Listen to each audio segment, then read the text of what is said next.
Jared is here, so we have a quorum.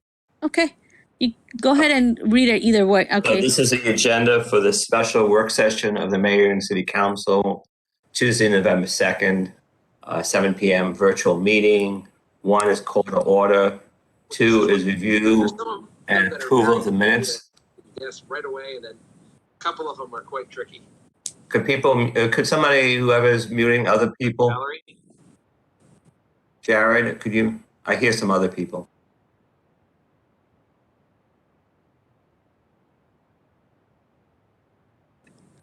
Jimmy, go ahead.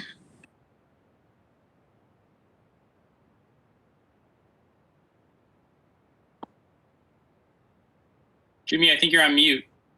Yeah. So I think Luke is here. Jared's here.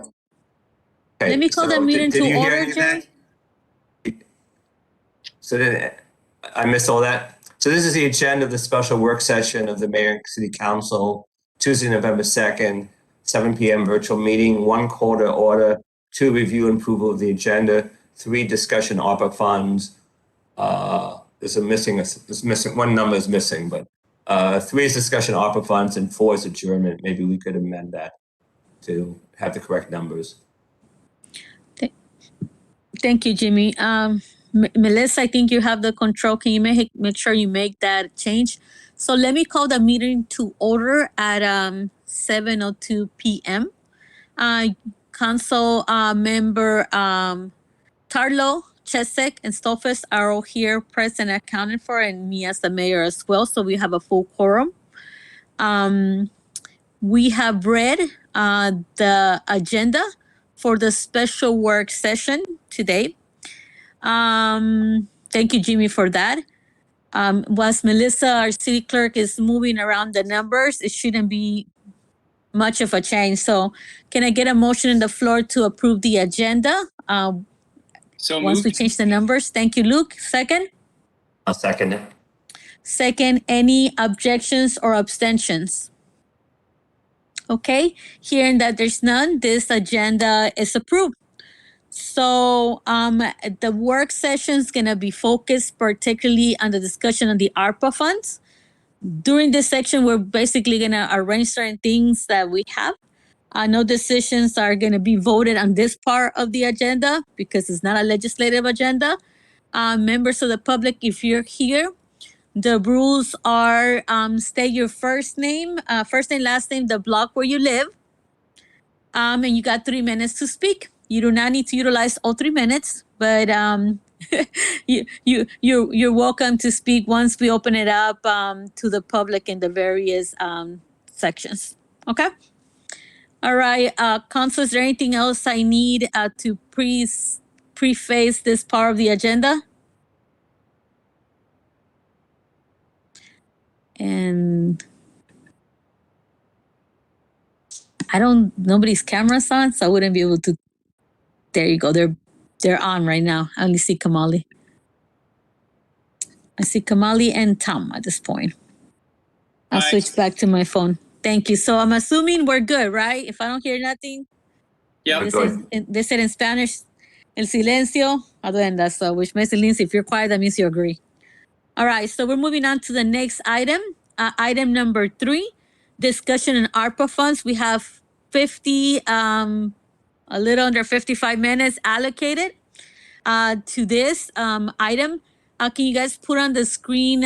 Luke, Yeah. Is that the document you sent, or you want to share your desktop? I think I'd like to share my desktop to just be able to make it a working document. Go ahead. Can you guys please allow Luke to be able to share his screen?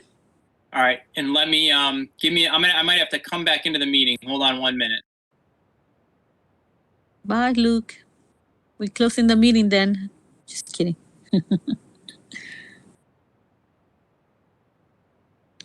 So we are gonna do our best to try to make sure we wrap up this part of the meeting by 8 o'clock the latest, so we could jump into our legislative meeting. Okay.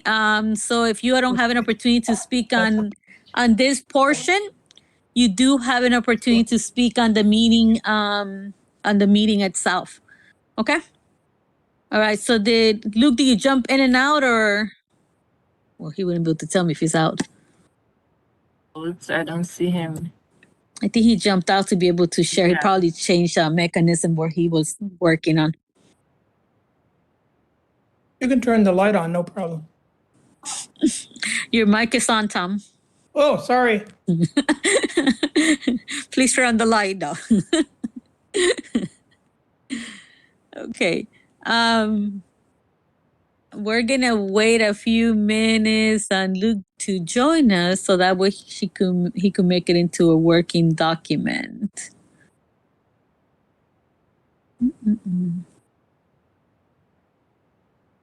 In the meantime, thank you for joining us for this part of the meeting, community. I love seeing how many people are here.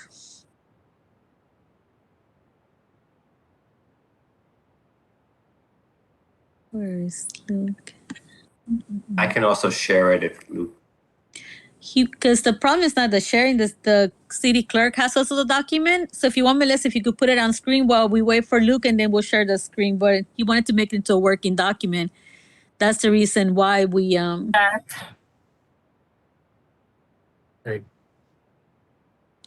mute, There Luke. you go. So read through it for right now. This is like, I want to make it clear, this is not a final decision. This is just like the way it's being lined up with various things that have submitted. As you can see, some information still needs to be plugged in. And even if we make certain decisions to move them forward for the next meeting, there's still like a bit of the administrative part that needs to be put into place as well when it comes to some of this request. So, Jimmy, can you do a fair reading of this while we wait for Luke? Can you hear You don't me? have to read. Oh, there you are. Yep. Luke, so Yeah, is this your document or is that Melissa's? this is the latest one that I sent today. But what I'm asking is like if you have control of it, or I have does control, Melissa has yes. it? I have Yes, control. Luke is the presenter. Thank you so much, Melissa. I just wasn't sure who had it or not. Okay, Luke, go ahead and go through it. Yeah. I'm giving you the floor. Go ahead. Thank you, Mayor.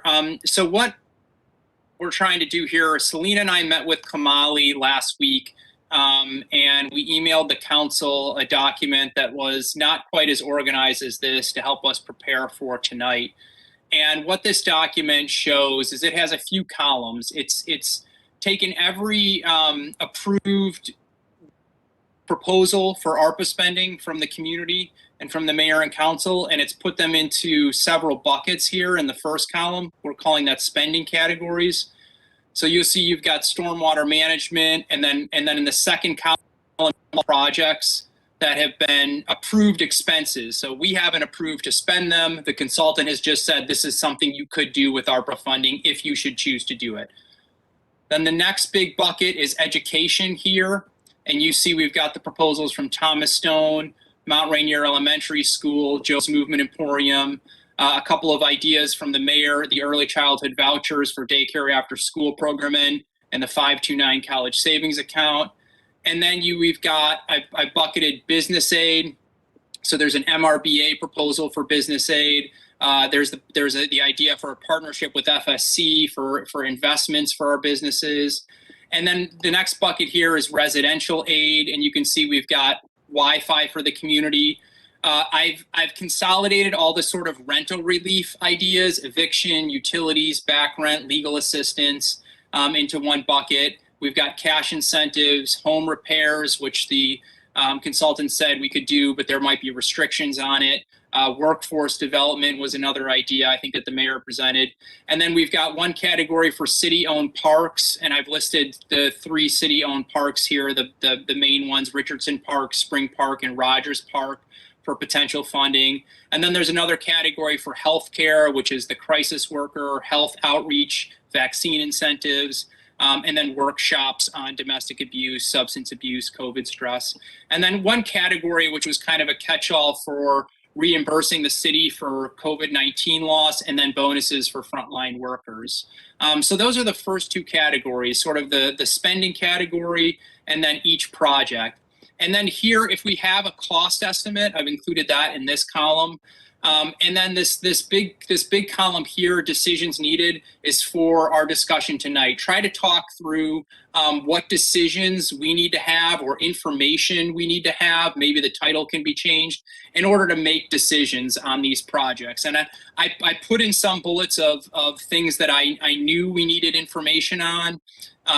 So, for example, here, we know we still need a cost estimate for 33rd and Perry. For 31st and Perry, there was an idea from residents about completely closing off the street to Eastern Avenue, and we've got to explore that. And so you'll see that throughout here, and we've got to really go through this and see what other information or decisions need to be made before we can make a decision on whether to approve funding. And then the final column here is an estimated sort of date, a date that we want to have that information or have those decisions made. And as we're going through this, we can see if there's consensus to move forward on any projects. So we've got all these projects here. Another part of the discussion can be, if we have time at the end, whether there's any consensus on any projects. And if we don't get to that, that's okay. But that's just an idea for us to talk about. So I think one place to start here is just go through the list as is, looking at these different stormwater management projects, looking to see what other information we need before we can make a decision, or if folks are ready to make a decision on any one of these projects, we can make that call as well tonight. But just so residents know, there's going to be plenty of time for all these decisions to be made. We have $5.4 million. And we're not making all those decisions tonight. We're not making all those decisions in the next month.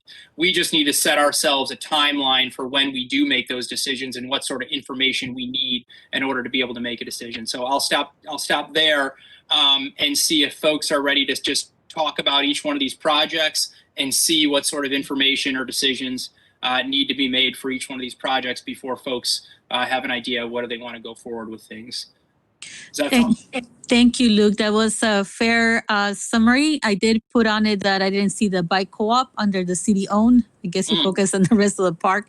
Make sure it's added there. That's one of the ones we did discuss. It needs some work to finalize some of the repairs.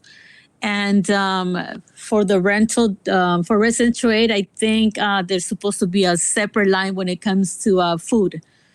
So it shouldn't be falling there. Yeah. That one. Okay, perfect. Thank you so much. So Luke already gave an overview of it. I'm gonna open up the floor to council first. Jimmy, followed by Jarrett. Anything else to add or anything else you see that needed to be added at least for this first discussion? Jimmy, you have the floor. Luke, you've done a very good job categorizing this. Most of these things, I would actually take off the list things that we really don't know yet, like the 529 college savings account, and on the bike co-op. I think I'm not sure that's something we sent to to our consultant yet. I'm all supportive of it, but I just think, and also the park stuff, I think we have to. I'm not sure we've gotten sense of whether that's, we've gotten sense that some of the stuff for assisting people is useful, but I'm not sure we got quite yet approval from the consultants about using that money for park. So we're continuing to send the consultant new ideas to get kind of a green light, red light, or orange light. And I'd suggest we only, for now, have this list where we have a green light on them. But thank you for all the work. It looks very good. Jimmy, hold on. Just a clarification, the parks was sent, and so was, I believe, the bike co-op. But the parks definitely was sent. Richardson Park was one of, these are the ones that are city-owned, but definitely that was submitted to the consultant. So I say we leave them there for right now. And then if we need to go back and figure out if something else needs to be added for the approval, then it's fine. But I want to make sure we do not lose sight of at least the first round of things that we mentioned. I think the yellow, doing it as yellow makes sense, in terms of just, making sure we get final approval. Huh? Okay. I'll shade it there as orange. Yeah. Perfect. Thank you. Now, Jimmy, you finished? Yes. Thank you, Jimmy. Jarrett? Sorry about that.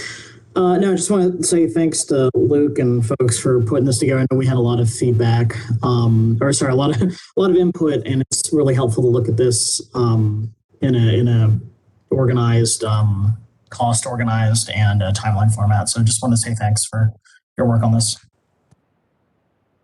All right, perfect. Luke, anything else to add? And at this point, I would say, you highlighted some of the things on it and you went through it. I think it's the first time where it was seems to be there.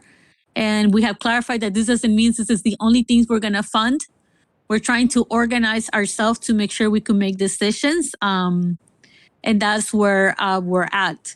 So at this point, Luke, I need to ask you, do you need anything else to add to this? Do you want us to open the floor for the public, or where are we with it?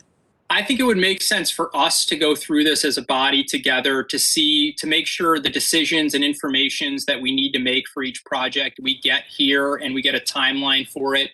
And then at the end, I think it would make sense to open it up for public comment, because I think it's just we're not gonna get anything done if we sort of start and stop with public comment. And the other thing is, like, we do have a big section of public comment on the next meeting that follows right after. So it's not like the public's not going to have a chance. I just want to make sure we cover so that we're all on the same page, so that way we're having opinion. Okay, so go ahead and take the lead, Luke. Okay, thank you, Mayor. Just starting in the stormwater bucket, the first set of projects are 33rd and Perry, 31st and Perry, 31st Street Alley. The cost we have for 33rd and Perry, that's to be determined because we're waiting on the county to do some work there in the stormwater drains. 31st and Perry, the cost is $460,000. Residents had an idea there at 31st and Perry, which was to cut off access to Eastern Avenue. And by cutting off access across Perry Street, you could create green space that would capture all the stormwater that flows down Eastern Avenue. That's a big problem for them. And so I put in as a decision point for 31st and Perry the need for LID or an eco site to see what that kind of stormwater fix could do. So I think we really need that information before we can make a decision on the 31st and Perry. The 31st Street Alley, I think there's a discussion needed with the developer because they're going to be doing so much work on that alley to see how we could partner with them to rehab the alley. It might not make sense for us to green light this now. I think the 33rd in Perry project is the most sort of closest to green light, because what we could say for that project is we could say we're already going through engineering of the 3300 block of Rhode Island Avenue that includes that corner. We could just say include in that engineering the stormwater retrofits that LID has already identified there. So that would be my recommendation, is sort of to green light 33rd and Perry to become a part of that 3300 block project. And then that sort of is leveraging funds that we've already set aside from the city and grant funding, and to try to get these questions answered for the rest of the Perry Street projects. Okay, Luke, so what I'm thinking it'll be more feasible right now is like we'll go by the spending category and then we'll pause and then we'll get feedback from council, okay? So that way we don't go through the whole document. Okay. Would that make more sense? So go through the whole water storm portion of it, and then I'll get back and then put the floor for both Jimmy, Jared, and myself.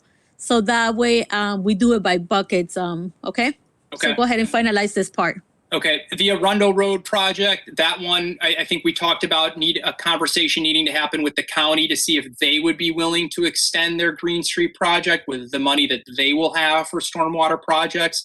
And so I think that conversation needs to happen before we can make a decision on this project. It's got a hefty price tag as well, $2.39 million. 32nd Street, I don't think we need much more information about this project. The residents have been complaining about this for a while. I think it's just a matter of figuring out which projects we want to do here. The 31st Street, Green Street, same thing. Well, actually, I shouldn't say that. There is more information needed on this 31st Street, Green Street project, because I think the initial design, we wanted EcoSite and LID to provide us feedback as to the sort of breadth of the project, because when they presented it, it was just at Wyndham and 31st, and we're not sure really the breadth of the 31st Green Street project. So I think that's a question there that needs to happen. The redesign of 35th, 36th, 37th, some resident feedback that they would like to see those streets one way, some resident feedback that they wouldn't. They just want traffic calming devices. So I think here there really needs to be a community meeting with folks in the south side before we can make a decision. That's a big thing. And you might need you probably need a traffic study as well before you turn street one ways. So I'll put that there. So that may be one that we have to wait on. Newton Street from 34th to 37th. I know, Celina and I have been having lots of issues with that going back to when Celina was a Ward 1 rep and we were having meetings out there. That still needs a cost estimate. Sorry, my thing keeps doing that. We need a cost estimate there. And then the Tree Commission requested two things: the spatial analysis of the tree canopy and the climate resilience and stormwater mitigation urban tree planning. One of the problems they're having is they're only able to plant certain trees from in the green boxes and the tree boxes. And so if they could develop some sort of contract with a nursery to provide trees in targeted locations around the city that might be on people's property, that could be really useful. But they would need that spatial analysis as well. I don't know if we need more information here or for the Tree Commission to present to us, but that's a potential there. I need you guys to say what you'd like. And so those are the stormwater management issues. And so we can open it up to if anybody's supportive of any of these projects at this point, or what additional information anyone needs for any of these projects. I'm going to open up to council first, Luke. Before of anything, because I thought we agreed public was going to be once we summarize everything. Yeah, That's what you requested. Yeah, I was you just referring changed to your council. mind. Yeah. Okay. So Jimmy, actually Jared and then Jimmy. So that way I alternate you guys. Go ahead. The floor is yours, Jared. I have no comments this time. Jared, you're enjoying the nice hot weather? Yeah. All right, good to know. Jimmy? I think it's good, Luke. I think we're looking at a lead from you. I mean, I would be supportive of doing, obviously, all this projects, is, cost, more than the 5.4 million. But starting on I think we want a lead from you and maybe decision for you to come back with a specific. If it's a 33rd and Perry Street proposal that you think is the first thing we should do, I think you have to actually get a concrete proposal and then bring it back for us to get it approved. I think so. The decision, I think, in the right-hand column is, for you to, kind of think of what can be done and maybe come back with a concrete suggestion on what exactly we should work on, and then kind of bring it back to work session and then a legislative session. Yep. Mayor, I can answer that now. Go ahead, Luke. Okay. I think 33rd and Perry makes the most sense to start to sort of, the way I would say it is, I would green light this project because it's not going to cost any more than the 31st Street alley, $100,000, or the 31st and Perry. I doubt it's going to cost somewhere in between that. So maybe $100,000, $150,000. So what I would say is green light that project, and then have it be part of the engineering that's already happening for that block, because that's sort of, you're going to get some sort of economy of scale there, and just sort of note that that's happening as a part of the 3300 block project. Note that there's some funding from ARPA that can be used from that.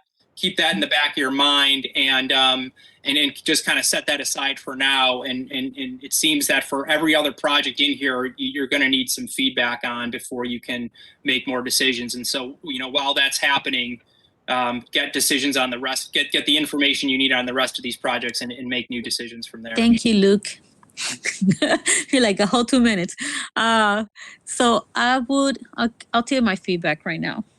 I do feel the ones that you mentioned are more doable. I do like the green space idea. The city, for being very green, we don't have a lot of green spaces, as is shown in the document even below. We have only 3 parks to our name. I think creating green space will allow for some of the water to be safe to run out. But at the same time, like, you know, it will alleviate a lot of the conditions. We've done a lot of work around there, but still, like, a lot of work needs to be done. You guys already have the meeting with the residents there, so I feel like this project is already moving. That section of it is moving a lot more ahead than the other one. So that's what will be more supportive of starting there. And then as we get like the information for that, start working also on the eco plan when it comes to the green space. Question for you is, because I know you're very good with water storm management. You've been doing this for the last 4 years and on, right? For the schools, I know they mentioned water storm management being up the hill. Yep. Is there a reason why they were not the water storm management project wasn't put within the water storm management, but it was put separate with education? Is it because it's mainly like the school? Or are we thinking about doing something surrounding the school itself? You know, I didn't put much thought to that. I just put the projects that were proposed by the schools down here, so I didn't even think to. So I'm fine. We can move the stormwater management projects that Joe's has proposed and that Mount Rainier Elementary has proposed up above. That's if that would make more sense for you folks. Yeah, because overall, I want to eventually, like, you know, create a chart that shows where funding is going as well, right? So that we know what percentage of the money went where. You know, I'm all about like making sure we are, and I talked to you guys about this, and so did to Mr. Kamali. There's going to be a designated page in the city website that will show like the various items that we're putting our funding on, and also what you know, and all this information to make sure the community knows how this money is being spent, and at the same time, like, you know, they having a, you know, the ability to able to give feedback. So 37th Street to 34, definitely talking to the neighbors and doing a traffic study, because even when I heard it, I live right here on 37, right? To be, you know, it's not like you guys don't know where I live, but it feels like if a traffic study is not done, it could potentially put more weight on Perry and Otis, as we will have to turn to one or the other street to try to make it on the one-way direction, depending where you live, whether you live in the middle, right or left of the block. So to me, the one that seems to be more ready to go, it's the Perry ones. Sorry, because I think that you moved the screen to the bottom, right? Sorry, I was making those changes and I moved the screen back. Yep. It's fine. I think that start looking into a third term per the 31st, but definitely we need to talk to the county, as you mentioned, talk to the developer, because the last thing we need is like, as we fix these things, like, you know, construction is going to happen and it could, you know, potentially damage all the work that we've done. And this is not by any, you know, men of the imagination, very cheap. Mm-hmm. So I think this one seems to be moving forward, and as well as the need to have the lead ecocide evaluation potential. I think those are the two that'll be good for us to start moving in laying out the legwork. Okay. Okay. Thank you, Luke. Yep. So that's that. So we can move this forward to LID for the engineering 33rd and Perry. So I'm going to put a green there. Actually, I'm going to take a green off here. That looks weird. I'm just going to put it over here in the projects. Yeah. And then the 31st and Perry will get that feedback on the new portion, cutting off the street, and we can bring that back and maybe green that one. And the 31st Street alley, we'll have to talk to the developer and we can maybe green that one. Yeah. Okay. Any other, would folks like the tree commission to present at a work session? Would that be helpful on the spatial analysis of the tree canopy and the stormwater mitigation tree planning? I would say yes, to get more information on what it is, because at this point, I know we've seen a brief document, I believe, but I think it's good for the residents to know what it means. When it comes to that one, also the climate resilience, water management, mitigation, urban tree planning as well, and what the project looks like for the next 2-3 years, right? Because I'm assuming this is going to be a phased project. The other thing to bring up to the, you know, to notice, like, construction is very limited during the winter because obvious reasons. So some of this work might start moving along next year when it's more feasible to get this, and then also we'll be able to evaluate where the need is at. Okay, so can you take care of that, Luke? The climate and the two projects for the tree commission, and if you could get documents forward, so that way the consultant gets to look at the details of it, so that way we're more informed once we make it to the meeting. Yep. Okay. And for the Mount Rainier Elementary Stormwater Project, do we want to reach out to the county on it to get the status of their capital improvement plan for the schools? I would say yes. Okay. Because what we're trying to do is to work in coordination and figure out what the other stakeholders' plans are. So that way we're not, we have a plan in front of us, and this is, if we're all having the same idea, we could expand instead of like being, stuck in the same location. Okay. All right, perfect. Who wants to reach out to, I guess I can reach out to Pamela on this one. I could reach out to her. That's fine if you want. Okay. Celina will reach out to Pamela Boozer. So put my name right there on it. Okay. Perfect. Joe's Movement Emporium has the $200,000. I don't know if we need more information at this point, or we'll just pause there until we kind of figure out what we want to do with city projects. I would say let's pause for right now, because I know Joe also requested 2 more items in the list. And okay. And now we're at education. So we've got, I put here Thomas Stone, Mount Rainier Elementary, Joe's Movement Emporium, and a couple of the other ideas here. Thomas Stone has 3 requests: expand the outdoor classrooms, which is a cost of $15,000 to $20,000. Math tutoring, which is a cost of $8,000 to $10,000, and improve air filtration, which is $7,500 to $25,000. Mount Rainier Elementary has similar requests. You can see them here for similar costs. I put here for Thomas Stone. I don't know that we need any more information for expanding the outdoor classrooms. It doesn't seem like the county is doing anything soon on that front. Same thing for Mount Rainier Elementary School. So if that was something that folks wanted to green light, I don't know, we can take our time. We don't have to make decisions, but just flagging that I don't know how much more information we need. On the math tutoring, when we were at the PTO meeting, it was discussed that the county might be providing tutoring opportunities. And so we may need to reach back out to the PTO to figure out what the status is of that, so we don't duplicate that effort. And then the air filtration, I know somebody mentioned that the county might be coming out with more air filtration systems for the schools. I just don't know the status of that or the truth of that. That was sort of hearsay. So I'll pause there with the elementary school. Well, no, I'll finish here with Joe's Movement Emporium. They have the literacy through arts education for $100,000.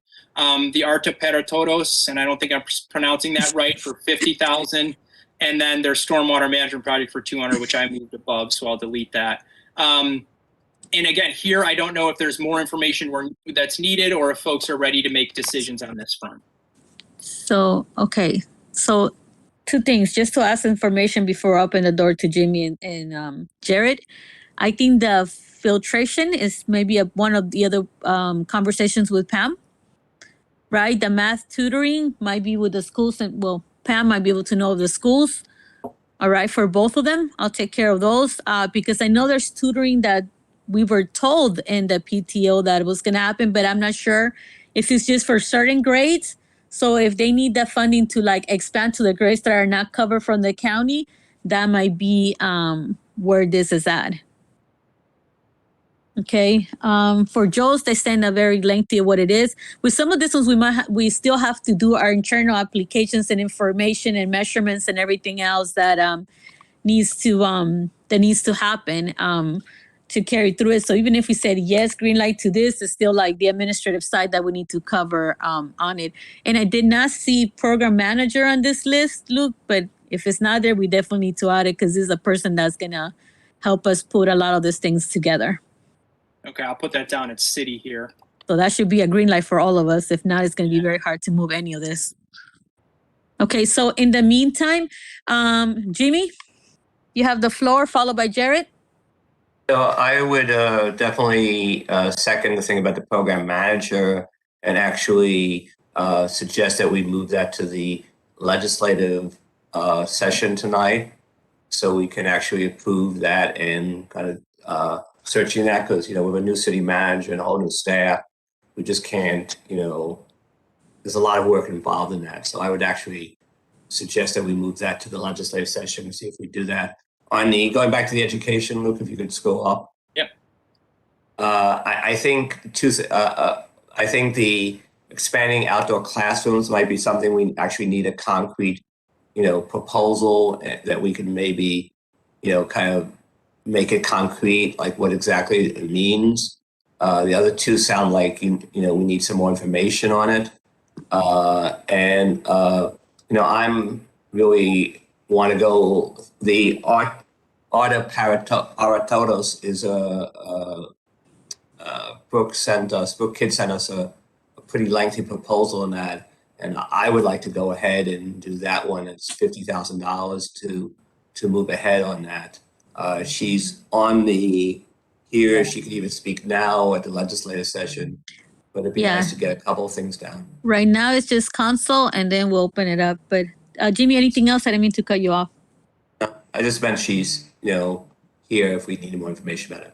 So Jimmy, I think Luke is being contagious with your arte para todos, because your Spanish is a lot better than that. And I have to be making some calls to your Spanish teacher. I know, it's like, that sounded like Luke. Okay, so Jared, any feedback? Yeah, I just wanted to agree with Jimmy's on the program coordinator. I think we need to move that up first, because no matter what we're doing, we're going to need the additional staffing support to manage all these programs. So I'm assuming, Jimmy, that's approval for a position, the type of person and type of thing would be hired for might be dependent on the projects we're implementing, but agree that we need to start that process as soon as possible. So other than that, I have no full agreement with the things that have been said so far. So thanks. Okay. Thank you, Jared. So, obviously I'm going to be in favor of the program manager, and the description was emailed. I emailed it to all of you guys. I know some of the other cities also are getting a program manager to be able to work with the various functions of what this is. Because although we have gotten like lengthy proposals, we also need to do like applications and different things when it comes to the city, on the city administrator side, like I mentioned. So to me, I would like to definitely move forward with the expanded outdoor classrooms for both schools, mainly because I know how they work. And I would invite you if you talk to the PTO there, they'll be happy to show you guys around. There's currently one in each school, and this allows for the kids to be able to take classes outside, which, and especially now through COVID time, it's very important for them to do. There's only one classroom per school, and the list to like get a spot assigned to it, it's more than the availability for that space to take over. So having an extra outdoor classrooms will allow for more teachers to be able to teach outdoors, and at the same time make sure that the kids are not cooped into classrooms. So they are very creative, and the teachers from various subjects utilize them. So definitely both outdoor classrooms to move forward. Arte para Todos, I think it's definitely a great initiative. It ties down a lot of who we are, and is able to help our families heal with the various challenges they've been facing through COVID. We are fully aware there's been a lot of loss in our communities, and this is a way to be able to heal a lot of those wounds, and at the same time incentivize the families for something positive, and I think that is definitely needed. And so I will put that one forward. I'm even interested in the literacy through arts and education as well, because the reality is like the kids have been doing virtual learning and they need that extra help.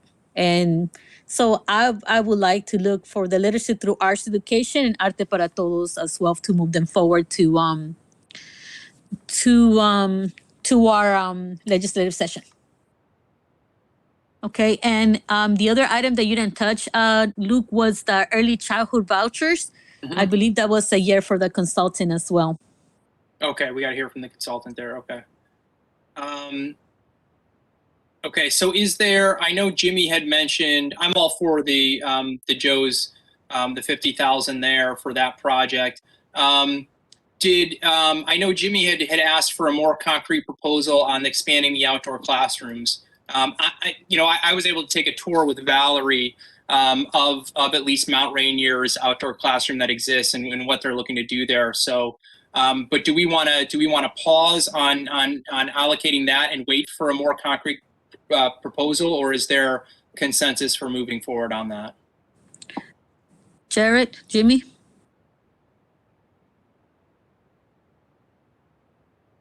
Sorry, Luke, can you clarify what your question was?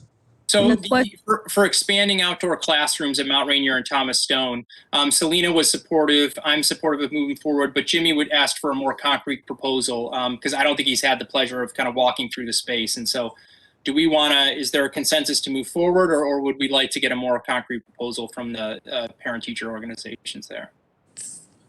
Jared, this was the classroom that we remember when we had the ribbon cutting.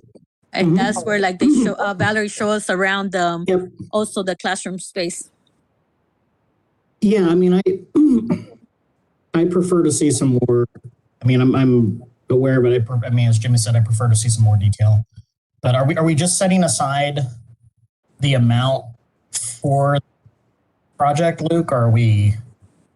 Is it no, we can, on like we can, whether? Yeah, I'm trying to give it a different color.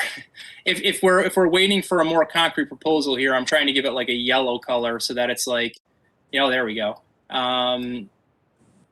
So that it's we just need a more concrete proposal there. And so it looks like it's moving forward, but we just need something. So I'm not giving it the green like I am for the Joe's project, which we have very concrete. Luke, I would like to clarify something for both Jimmy and Jared and just make sure it's clear. This does not mean even Joe's is going to have to like come up with even more information because they gave us a proposal, but there's various things that we're missing from the proposal. I think the way I see it right now is things that we want to move forward. And then on the administrative side, we work as the city. So this could be like things that we're saying we want a green light to move forward to continue at this point. So that way they could bring whatever information the consultant and the program manager is requesting of them. That's at least the way I see it, because if we are looking at all this saying like we have every single answer to move forward with it, I think none of these items will be green lighted at this point, including our own. Okay, I mean, then if the proposal is like we want to move forward with that item in getting a more detailed proposal within the bounds of that request, then yes, I would agree on that. Yeah, sorry, I just wanted to be clear on what I was saying to approve. Perfect. Thank you, Jared. Jimmy, I see your hand. Jimmy, I think you're on mute. Most people wish that was always the case. I would agree with Celina about adding the literacy through arts education. And I'm all for expanding the outside classroom. I just think in terms of legislative session or making approval, it's like exactly, do we have a concrete number that we want to appropriate, as an area for that?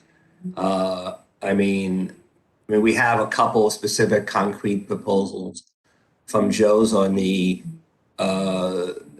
two educational programs, and I'm all for moving ahead of it. But do we know exactly how much we want to appropriate for that, or is this? I just not sure. That's the only thing I meant about concrete. If we're going to have a legislative agenda, or we've made a decision, or hopefully we're talking about making a decision to approve the manager.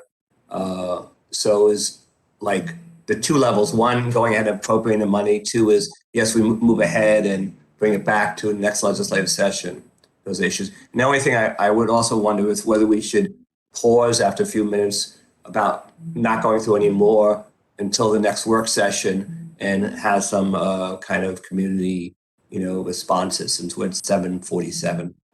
I asked, I would say to we could always put this meeting on recess and continue it, but we need to move forward with certain things that are priority right now. So what we could do is like go through the list and figure out there's like one or two things that we need to ideally decide by tonight. And at least I'll tell you this, the food portion of this, it's something that we need to decide and approve like ideally by tonight. I think we all agree to move it forward with, right?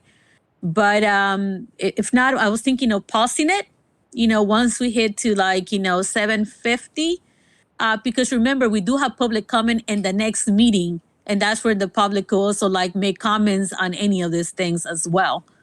So I would say move forward, and then Luke, what are the other two pieces that are missing besides education? Business aid, which I think there's a lot of questions that we need answers for, specifically what the county is going to be doing, which is the same with residential outside of the food security, which is easy enough.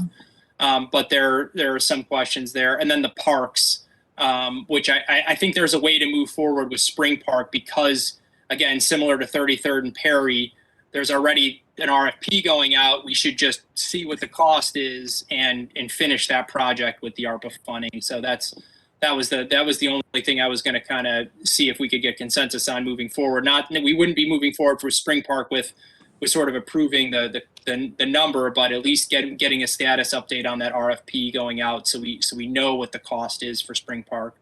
And then I think, just to clarify Jimmy's point, I think what Jimmy's saying is in the legislative session, we could move to allocate the funding for Joe's because there is enough of a concrete proposal that we can sort of do that.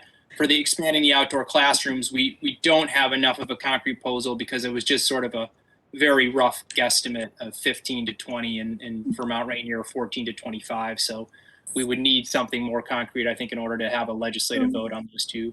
I will say to you guys about the PTOs, they could do an outdoor classroom with 15 to 20. It's like what we decide to allocate to them. So it's not a matter of like just a number randomly. Like if they'll be very happy with 20. If we gave them 18, 15, they'll be happy to move forward with. So what I don't want is to dismiss the need that is right now that the schools are asking for. This one of the two things that they want to prioritize just because they didn't. I mean, if we were to text them right now and say, you want to make it a round number, I'm sure they could give you an answer. And I just literally came back from the PTO meeting. So I was, at least if that's the hesitation, I said move forward with it. And then we could decide what we're looking at when it comes to awarding them. So that's the reason why I said go. So to me, I don't know if Tim is here or not. If not, we go with Sexton to join us for the next meeting, but I could guarantee you they'll be, even in the presentation they gave to us there, that's the number they put based on how much we're willing to give them. Okay. So I will leave those on. So let's move down, Luke. When it comes to the city-owned and the other items, we could quickly touch them, and then we'll open it up to the public. So the other ones are business aid. There's a proposal from MRBA for businesses to get up to $5,000 to replace lost revenue. There's some other more specifics there. That's just sort of general. So the proposal was to allocate $100,000 available to businesses. And then there was a proposal I sent you guys, and I think it's not really my proposal. I think we've all kind of discussed this partnership with FSC.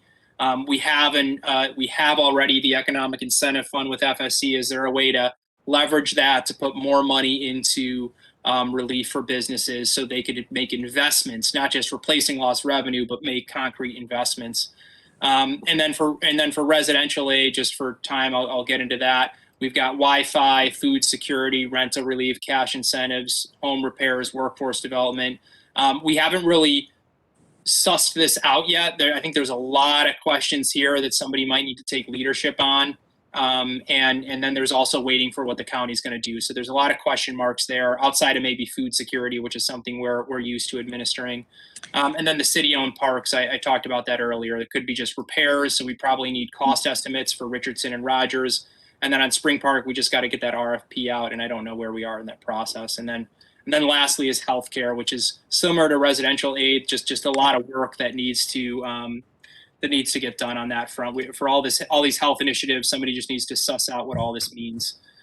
Okay, and I'll take care of that whole portion if you guys want, so we can move forward.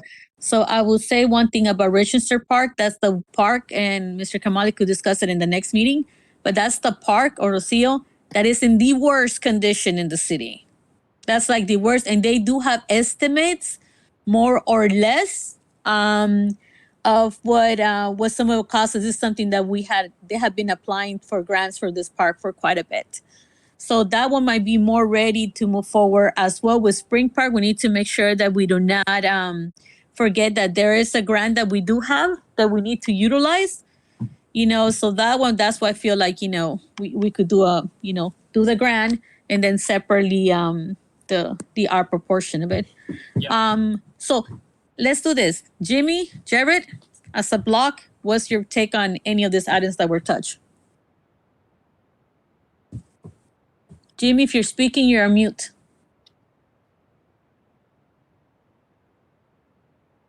What was your question, Mayor? I said we only have a few minutes left. So is there anything particular about this 4 or 5 items that Luke touched that how do you call it, that you want to address? We don't have much time. I would just suggest that we put food security on the legislative agenda and appropriate some money, but without a kind of needing more discussion about how that would be done. Obviously, whether we're talking about nonprofits here or the city doing that. So it's the city mainly in combination, because I put it there. It's the city mainly doing it, working with other organizations. So I will say something. Just because we did not discuss it here doesn't mean you guys cannot decide to pull it for the legislative session. This was just like a block that we wanted to at least like move forward. So Jared, is there anything you want to add, or do you just want to open it to the public so we could start getting a few takes, and then anything else you need to put it in the legislative end? I know there's a number of folks have been waiting to talk, so I'm going to open it up to the public if you guys are ready. Okay, thank you, Jared. So I have Bob Vanderbilt on the list. Bob? Hey there. Can you hear us? Hi, Bob. Yes. I'm under Mario's thing now.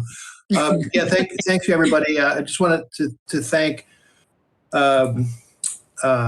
you all coming out on Saturday to the corner of 31st and Perry. That was a big help with Jared and Luke, and I think it was very well attended. And it seems like, as you summarized it here in the document, it is kind of what we were looking for. So if there's anything else that you feel like you need from the community, or let us know. And I'm sure other people have something to say about that. But the one other thing I wanted to mention to you, in these buckets that you have, you might want to include yourself, because meaning the city at large, the city council, the building, the employees that you have there. Obviously, I don't work there, but it seems like just the business processes, your infrastructure could benefit not only you but also us. I mean, as you know, we've had instances in the past with. I remember a couple of years ago with, not being able to share files and people losing files and all that kind of stuff. And if you had a infrastructure, I think now would be a great time to consider that. Anyway, that's all I wanted to say. Thank you. Can I just say one thing? Go ahead, Mario. Just one thing. Don't forget about this little park on 31st and Perry. You didn't mention. I guess it's called Edgemont Park on 31st and Perry. Is that little park there? So I guess the city owns that too, right? The city owns that as well. I was going to call on you separately, but you're already utilizing your half a minute from Bob. All right. Thank you. Thanks, All right. guys. Thank you. Thank you, Mario.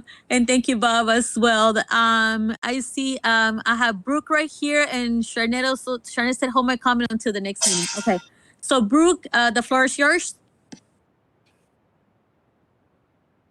If you're, Brooke, I'm not sure if you're still here, but we cannot hear you. And if anybody else wants to speak right now, please put your name in the chat. and we'll call upon you. Brooke, anything?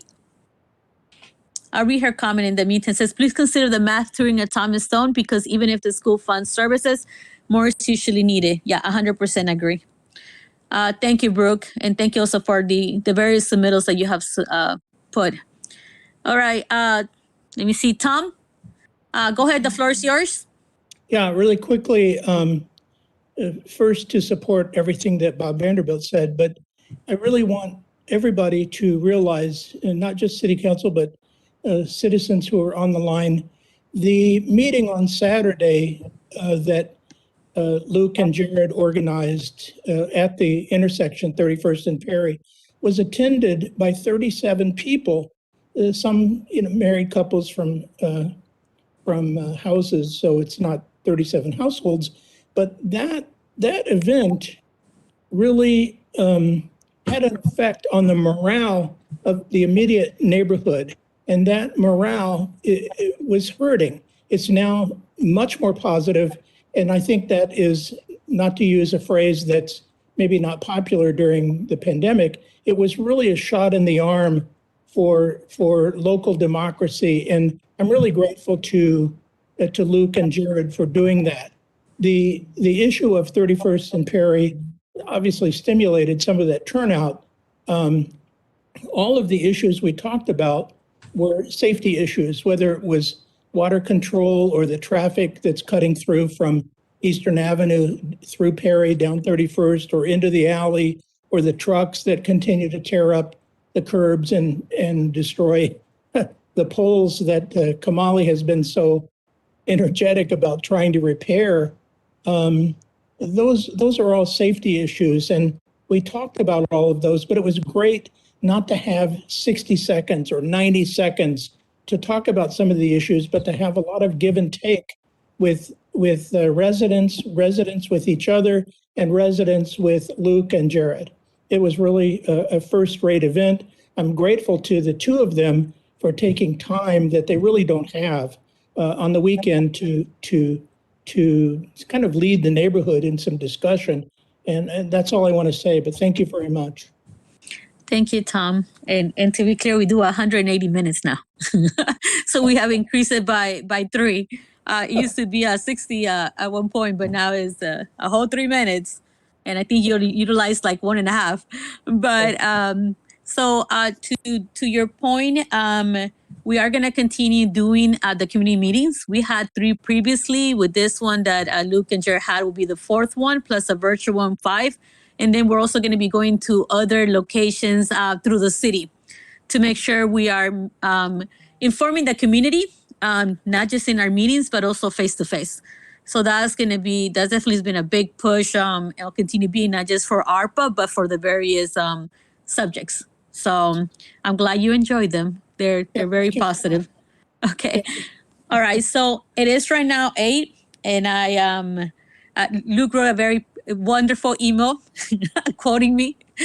We are going to have a stop at this point when it comes to the work session. And this is not the end all, but I think we need to enter our legislative session to be able to go more into depth to a few of these things. Because of the time essence, this does not mean that anything that was not touched right now in the work session is not going to be moved to the legislative session. But right now, because of timing, we're going to leave it right now. And if there's something there that we do see we want to move, even things like the workforce development, right, that, move forward for more information, or whichever it is, we'll discuss it in the next meeting, because that covers both business and residents. Okay. So I will put council, I will put a motion I will call for a motion for recess for this meeting. And then we could open it up like in a different day with announcement to the community that we will continue with it. Would that be sufficient, or would you guys like to adjourn and open a new meeting, a new work session for this? Luke? I move that we recess to continue the work session on ARPA. Okay, thank you so much. There's a motion on the floor for recessing this meeting. Just Second. one question. Oh, sorry. Go ahead, Jimmy. I mean, I would just prefer adjourning and redoing, because in case we have other things to put on the agenda, you'd have So it doesn't make a I difference. rescind my motion then. So hold on.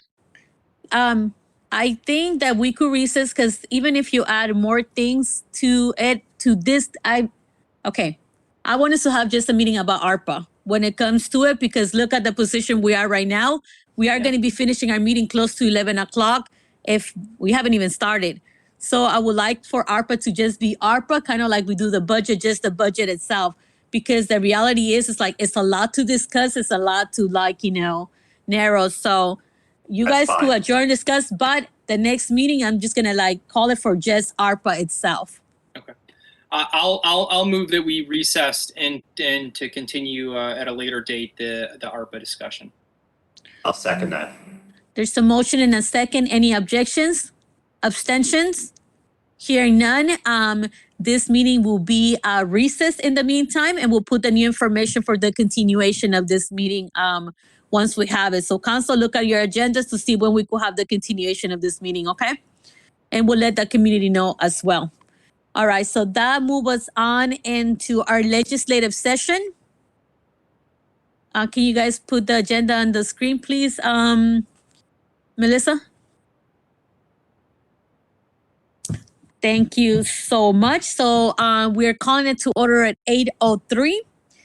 It is a legislative session, so we are going to have the Pledge of Allegiance. Luke, would you like to lead it this time? Oh, now you guys are quiet. Okay, so we'll do the Pledge of Allegiance. Ready? Begin. I pledge allegiance To the flag. United States of America, which republic stands one nation under God, indivisible, for liberty and justice for all. Thank you. Okay, so Jimmy, can you please do a read through of the agenda?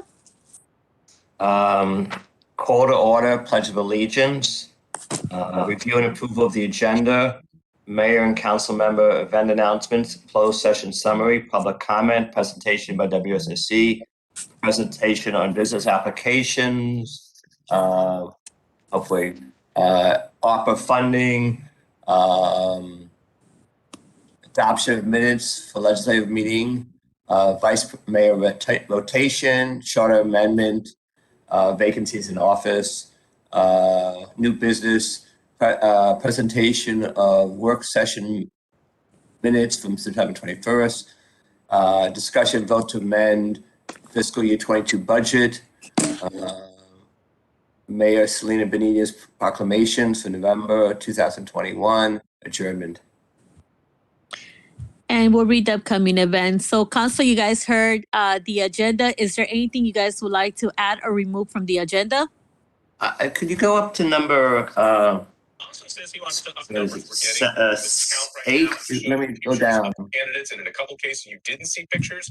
We apologize for that. We're Right. having some. You guys, please put everybody go on mute, please, except for Jimmy. Why they're not showing up? And can you guys go ahead and mute everyone except for Jimmy at this point? Thank you so much. Jimmy, the floor is yours. Jimmy, you are on mute. Yeah, on the earlier agenda, there was a discussion vote on variance. It's at 4901 29th Street. Is that still there? It's number 7 on the agenda. I think that's just a typo at the address. I think it's 4109. 4901 isn't in Mount Rainier, so. Okay, so let's look into that. Can we That's approve the agenda? And while Melissa looks for that information, we could approve it by the time we get to the number. You guys agree? So is there a motion on the floor to approve the agenda? Move. Moved by Jimmy Tarlow, second by Luke Chesek. All right, so we have a working agenda. Melissa, can you move it up, please?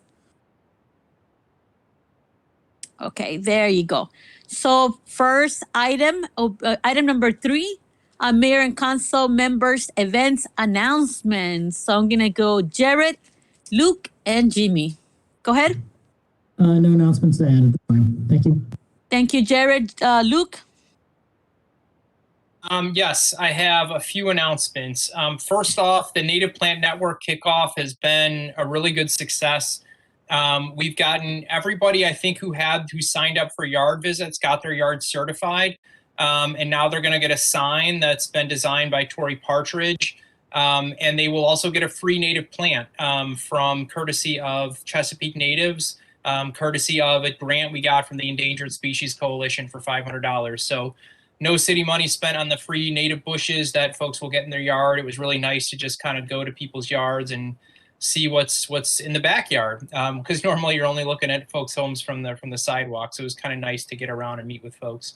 I'm sure we'll probably have an event at some point in time because we are uploading everyone's yards who was certified onto a Google map. And I'm sure we'll have an event to sort of unveil that Google map for people to see how to sort of use the map, to see where folks are planting native around Mount Rainier. So it's kind of interesting.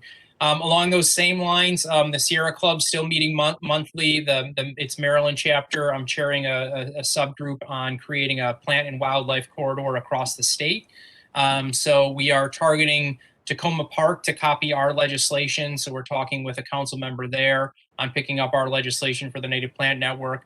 And we're also doing a whole bunch of other things like lobbying Montgomery County to make sure that they're planting native on all their government properties, looking at school districts. We're also lobbying the state through the Sierra Club's lobbying arm, making sure that they're prioritizing native plantings across the state. And so there's a lot of different ways to get involved. The next meeting with the Sierra Club is on December 16th, or sorry, maybe it might be December 12th. But it's I think that third Thursday in December. So send me an email, lchesick@mountrainiermd.org if you're interested. And I think that's all I got. Thank you. Thank you, Luke. Jimmy?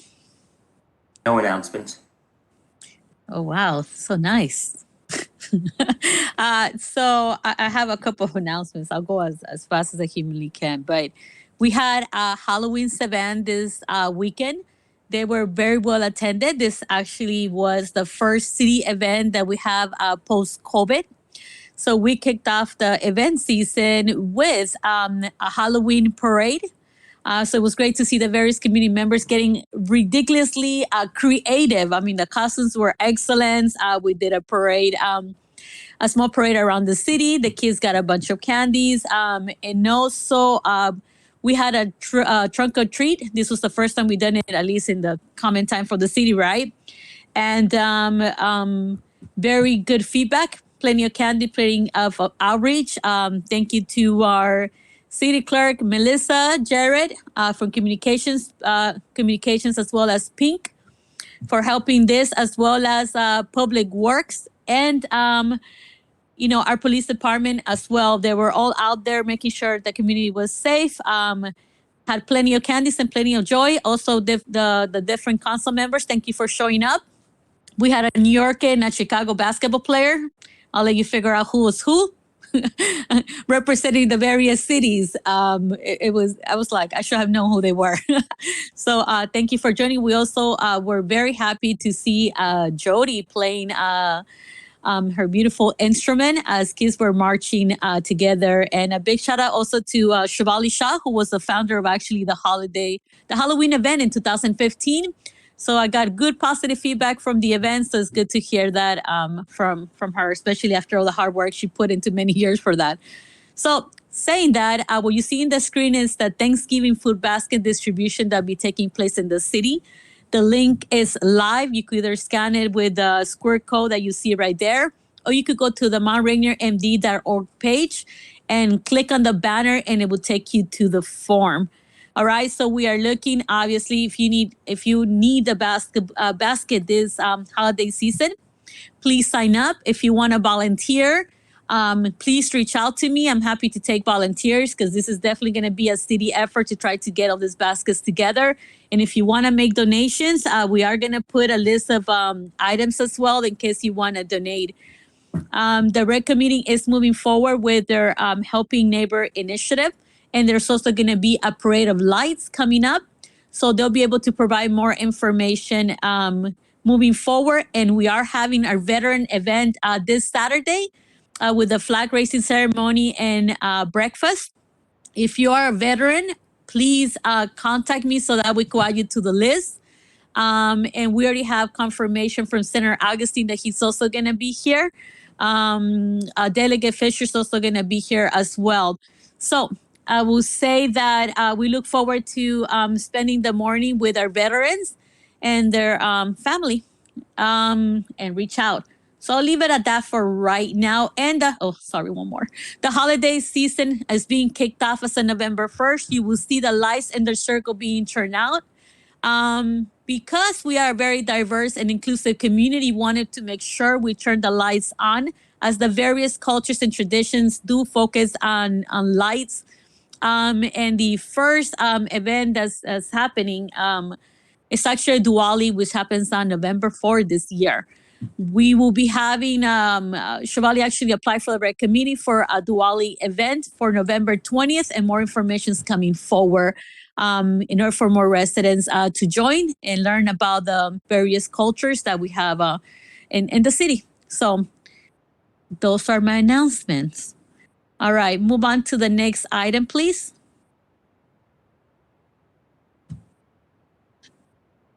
Thank you, Melissa. So now we're moving on to the closed session summary for 1019. Reading this closed session summary will put us up to date with our closed session summaries. Jimmy, can you go ahead and read the summary, please?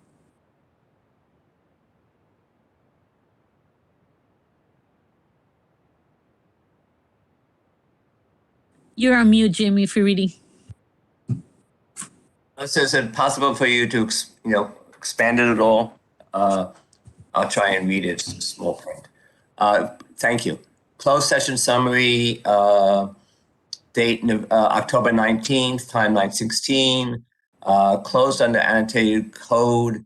According to the annotated code of Maryland, the mayor and the city council of the city of Mount Rainier, Maryland, have the statutory authority to close a session under general provisions Article 3-305B for the reasons of discussion 1 and 4. One is to discuss the appointment, employment, assignment, promotion, discipline, demotion, compensation, removal, resignation, or performance evaluation of appointees, employees, or officials over whom the public body has jurisdiction, and any other personnel matter that affects one or more specific individuals. 4, consider a matter that concerns a proposal for a business or industrial organization to locate, expand, or remain in the state. Those who voted voted to go into closed session. It was moved by myself, seconded by Luke Chesick. Unanimous vote was 4-0. Unanimous of elected officials in attendance was Celina, Benitez, Luke Chesick, Jared Stolzfus, and Jimmy Tarlow. Those in attendance, the city manager. No votes were taken. Topics discussed: personnel of the city manager, proposal for a business to locate in Mount Rainier. No relevant notes. Those who voted to adjourn, moved by Luke Chesick, seconded by Jarrett. Unanimous votes to adjourn closed session. Meeting closed at 11:33 p.m. Thank you. Thank you, Jimmy. So Jimmy has been acting as vice mayor, and then we're going to make it very official today. Thank you for reading the summary.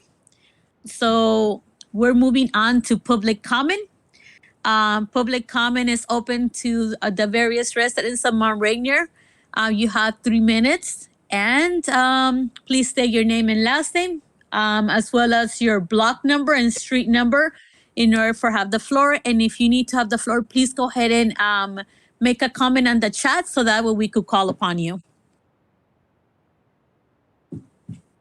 Melissa, in the meantime, is there anybody on Facebook who has made any comments? Or Jared? No. Okay, members of the public, I guess we have nobody right now. All right. Okay, so seeing that we have none for Facebook and none for our, there you go. Charnette, you have a comment. You have 3 minutes on, go ahead and introduce yourself. Hi, Charnette Robinson, 3500 block of Perry Street. And I was kind of a little bit confused. I wasn't certain if you were still going to discuss the ARPA funding or not. But I did want to really make a comment about Richardson Park as well as other parks in the Mount Rainier area and in Maryland.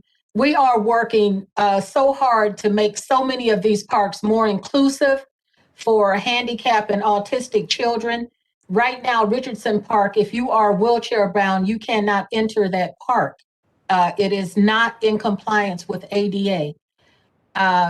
So I am just asking that there really be a lot of consideration given to Richardson Park, as well as Perry Street. We still have issues with speeding through here and the back of City Hall, the entire alleyway. I know you guys have seen this for years. We've talked about it for years, but it's just a public restroom. And it's really not acceptable, and it's very unhygienic. My neighbor cannot even use his side windows because of people coming in back of City Hall. I was asked to mention the flow of traffic on Bunker Hill Road coming off of, I guess that's 38th and Rhode Island Avenue. That's another issue that a lot of speeding. We've had studies done on Perry Street before. I heard that mentioned earlier to have another one done. I know it wouldn't just be Perry. It would be the. I heard you guys mention making some of the streets one way or what have you, and I haven't seen any community meetings over here about making these streets one way and how that would affect the traffic coming off the circle onto Perry Street.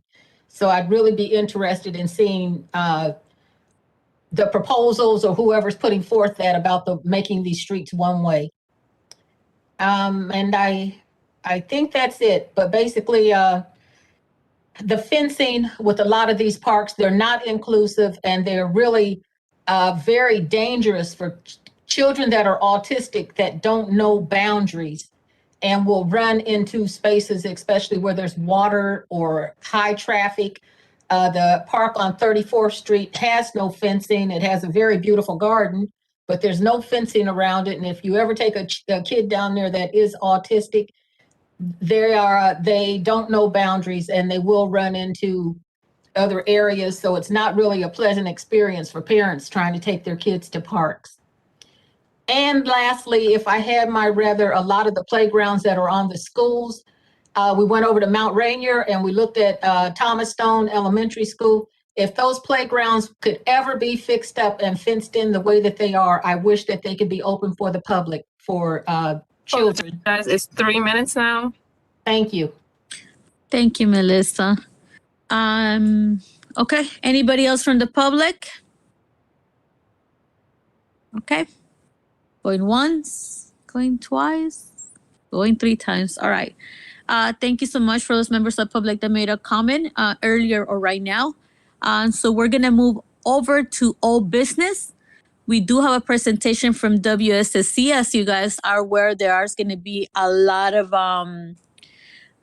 construction gonna be happening on the 28 Upshur side and a couple of other streets.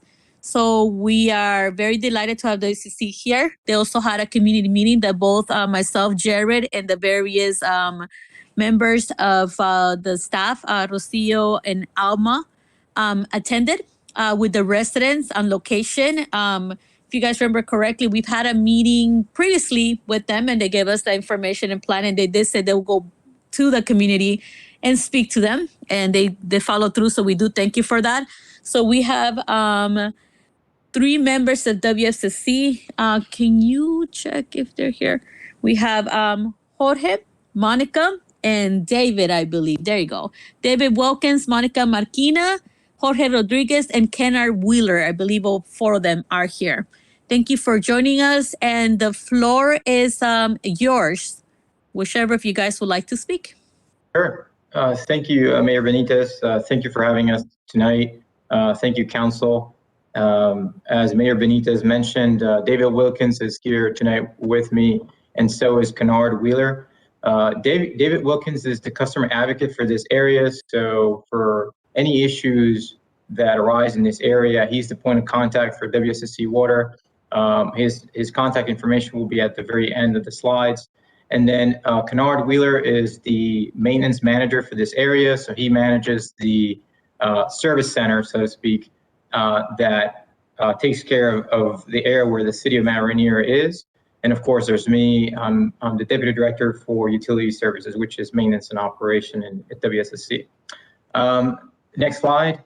We had met with you all sometime in June because there had been some water main breaks in the Upshur Street area. We gave a general overview of what that pipeline inventory looks like, which is on the slide. You know, pipelines in this area vary from 1929 all the way to the 1960s. There had been some rehab efforts that were done in the year 2000. And coincidentally, the mortar lining projects have about a 20-year lifespan. So this year we've had a large number of main breaks on Upshur Street, 29th Street.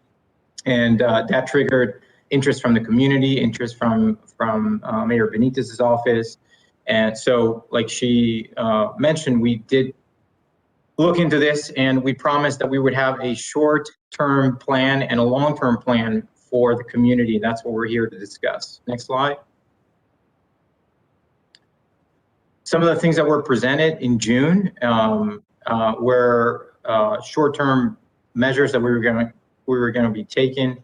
The ones that are checked off are the things that have been completed as of last week. So we did complete a sewer manhole renewal. That was around, I believe it was 29th Street.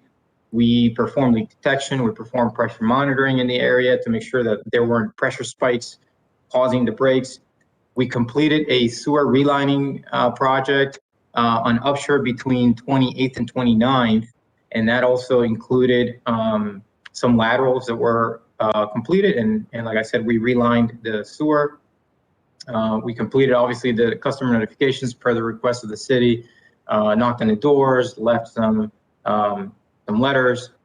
They were both in English and Spanish. And then we stay engaged with the community of projects that are coming up. We have not completed the valve replacement or the T replacement because that's going to come up on the next stage of the project. Next slide. So again, back in June, I had showed this map here that shows the city of Mount Rainier. And more importantly, it shows the progression of the pipeline replacements coming from the south end of the city, moving towards the north part of the city. And you can see that we've made some progress, but there are some areas that still need to be replaced. And that includes the Upshur Street, 29th Street area. There was a request for us to look into options to expedite the project.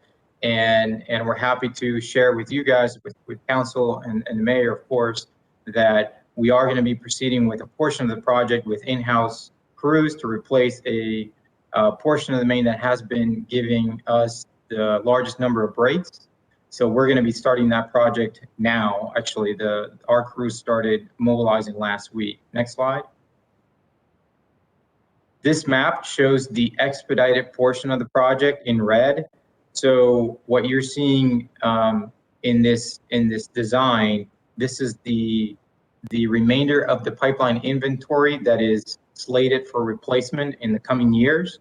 Like I said, we pulled the section that has been giving the most problems in the last few months, and we've decided to support the replacement with in-house crews. So we're going to be putting a new pipeline parallel to the existing one. And then as we lay the pipe, we're going to be doing some connections. There will be some periods of time where we're going to be shutting off some customers, but everything is going to be coordinated. There's going to be announcements and communications in the community before and after those connections are done, so that we disturb the customers as little as possible. It was also decided to not only replace Upshur Street, but two of the other streets that connect into Upshur Street. One of them, I think, is 29th Street, And the reason for that is we experienced 6 main breaks in the last month, and it was decided that we would roll those into this project as part of the replacement. Next slide.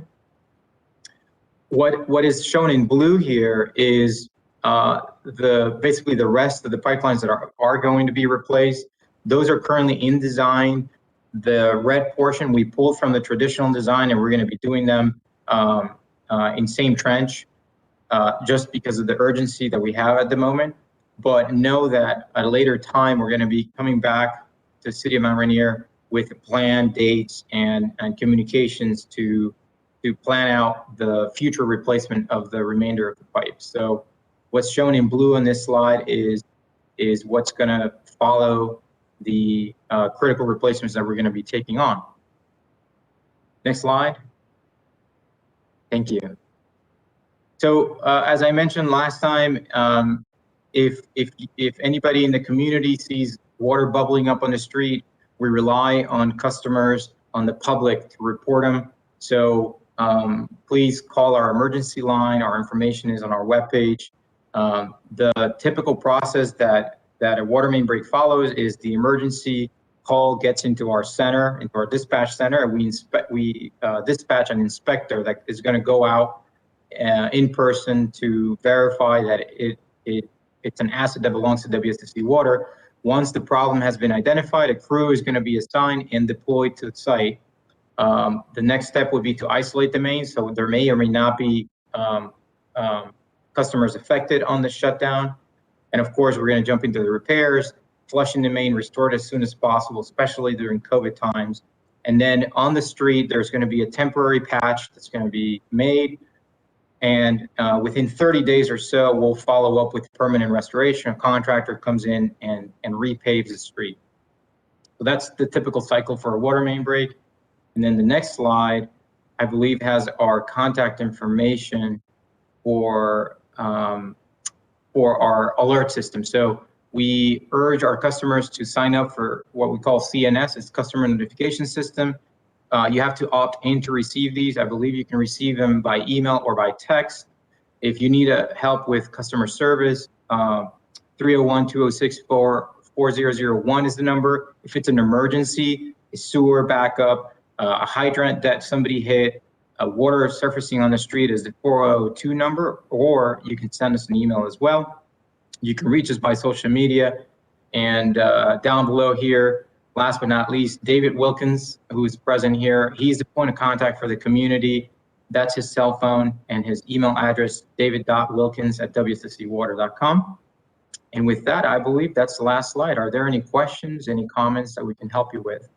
So thank you, Jorge, so much for the presentation and your team for also being here. Mr. Wilkins, David is very good at quoting me when he sends the messages, and he says, the mayor's not happy with exclamation points and like details what it is. So I'm going to open up to the council. I definitely want to point out one more thing. I want to thank you guys for also sending a notice this morning to let us know the 5 cars were parked in the no parking zone, and they were going to be relocated. So we did send that information out to our residents to say, please make sure you guys are not parked where the signs are at. There was a bit of confusion also going on last year. I know Councilmember Stolfes, myself, we communicated with you guys, and you quickly got us the answers that we needed and a plan to move forward. And we definitely appreciate that a lot. So I'm going to start with Councilmember Jared Stolfes from District for Ward 2. Go ahead, Jared. The floor is yours. Hey, just wanted to thank you all for waiting and coming on and speaking tonight and walking folks, both us again and then others that are attending, just to understand the work that's before us, the importance of the work, and the timeline needed. And I also wanted to thank you. You're bringing your whole team out in force last Monday to meet with residents of Upshur Street with myself and Mayor Benitez with some of the ongoing work planned ahead. So I just wanted to sort of, I wanted to also thank you for earlier this week. We did have a dynamic, as you noted, with as Mayor Benitez mentioned, with notification about work and parking relocation, and just wanted to kind of reaffirm, our residents, I feel, understand the work that needs to be done, understand that it requires them to make some accommodations because of the infrastructure, the enormous responsibility of the infrastructure and the age and the time required.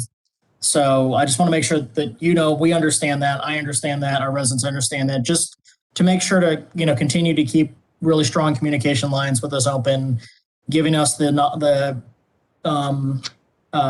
forward knowledge and forward notice, that we need to make sure our residents know what they need to do and how they need to be ready for the work that you're going to do. So sufficient notice, in both languages, English and Spanish. This is a Latino plurality city with a lot of Spanish-only speakers, and things that are visibly posted with dates and times clearly visible. So, as long as we have that, we know you have a lot of work to do. We appreciate, and we know it takes time. We appreciate you being out there.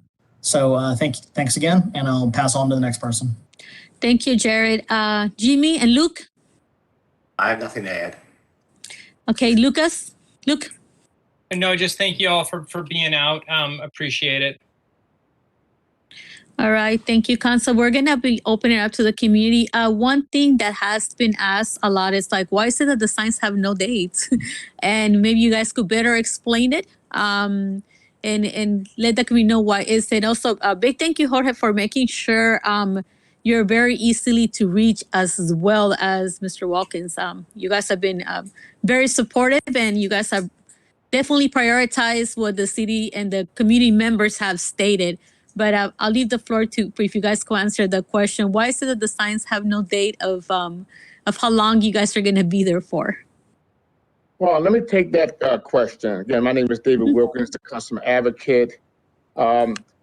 So when they start on 28th Street, they don't know how long they're going to actually be on 28th. So to put a start date and an ending date is probably why they didn't put dates on there. But I'm going to give a suggestion that they put Monday through Friday on it instead of a date. Put Monday through Friday on these signs. Would that be feasible? I think I like that. I think the other thing that when we have discussed it, you mentioned was because as they open the various pipes, they don't know if there's going to find other things along with it. And that will elongate how long the time that they're going to be in a location. And that's the reason why you guys don't put, or if there's a weather change, like we had like rain today, they might not be in location for that specific. And one thing to make it clear to everybody, they do not tow cars out of the city. They will tow them to relocate them, but they will not tow them out of the city. Correct? Yes, that is correct. And again, I will make that suggestion that we put Monday through Friday from 8 to 4. Thank you so much. That we would definitely appreciate that. So do we have any member of the public here to speak on that item or make a comment? And I see your hand, Jared. I'll go ahead and go to you, Jared, while we get the name. If you're here to speak, go ahead and put your name on the chat, okay? Jared, the floor is yours. Yeah, just a really quick question for WSSC, so I understand. When you relocate cars, and you're relocating them within the city, I understand that. Are you relocating to them adjacent block? Are they within sight? Are they visible? Or is it possible someone may think their car got towed and they don't know where? Yes, it should be within the adjacent street. It shouldn't be 2 or 3 blocks away, but it should be on the adjacent street. During this project, I will have the crew chief send me a list of cars that are relocated on a daily basis. So I could be at that point of contact if somebody's car is missing. Maybe I can help find out where exactly that car is if I get a list.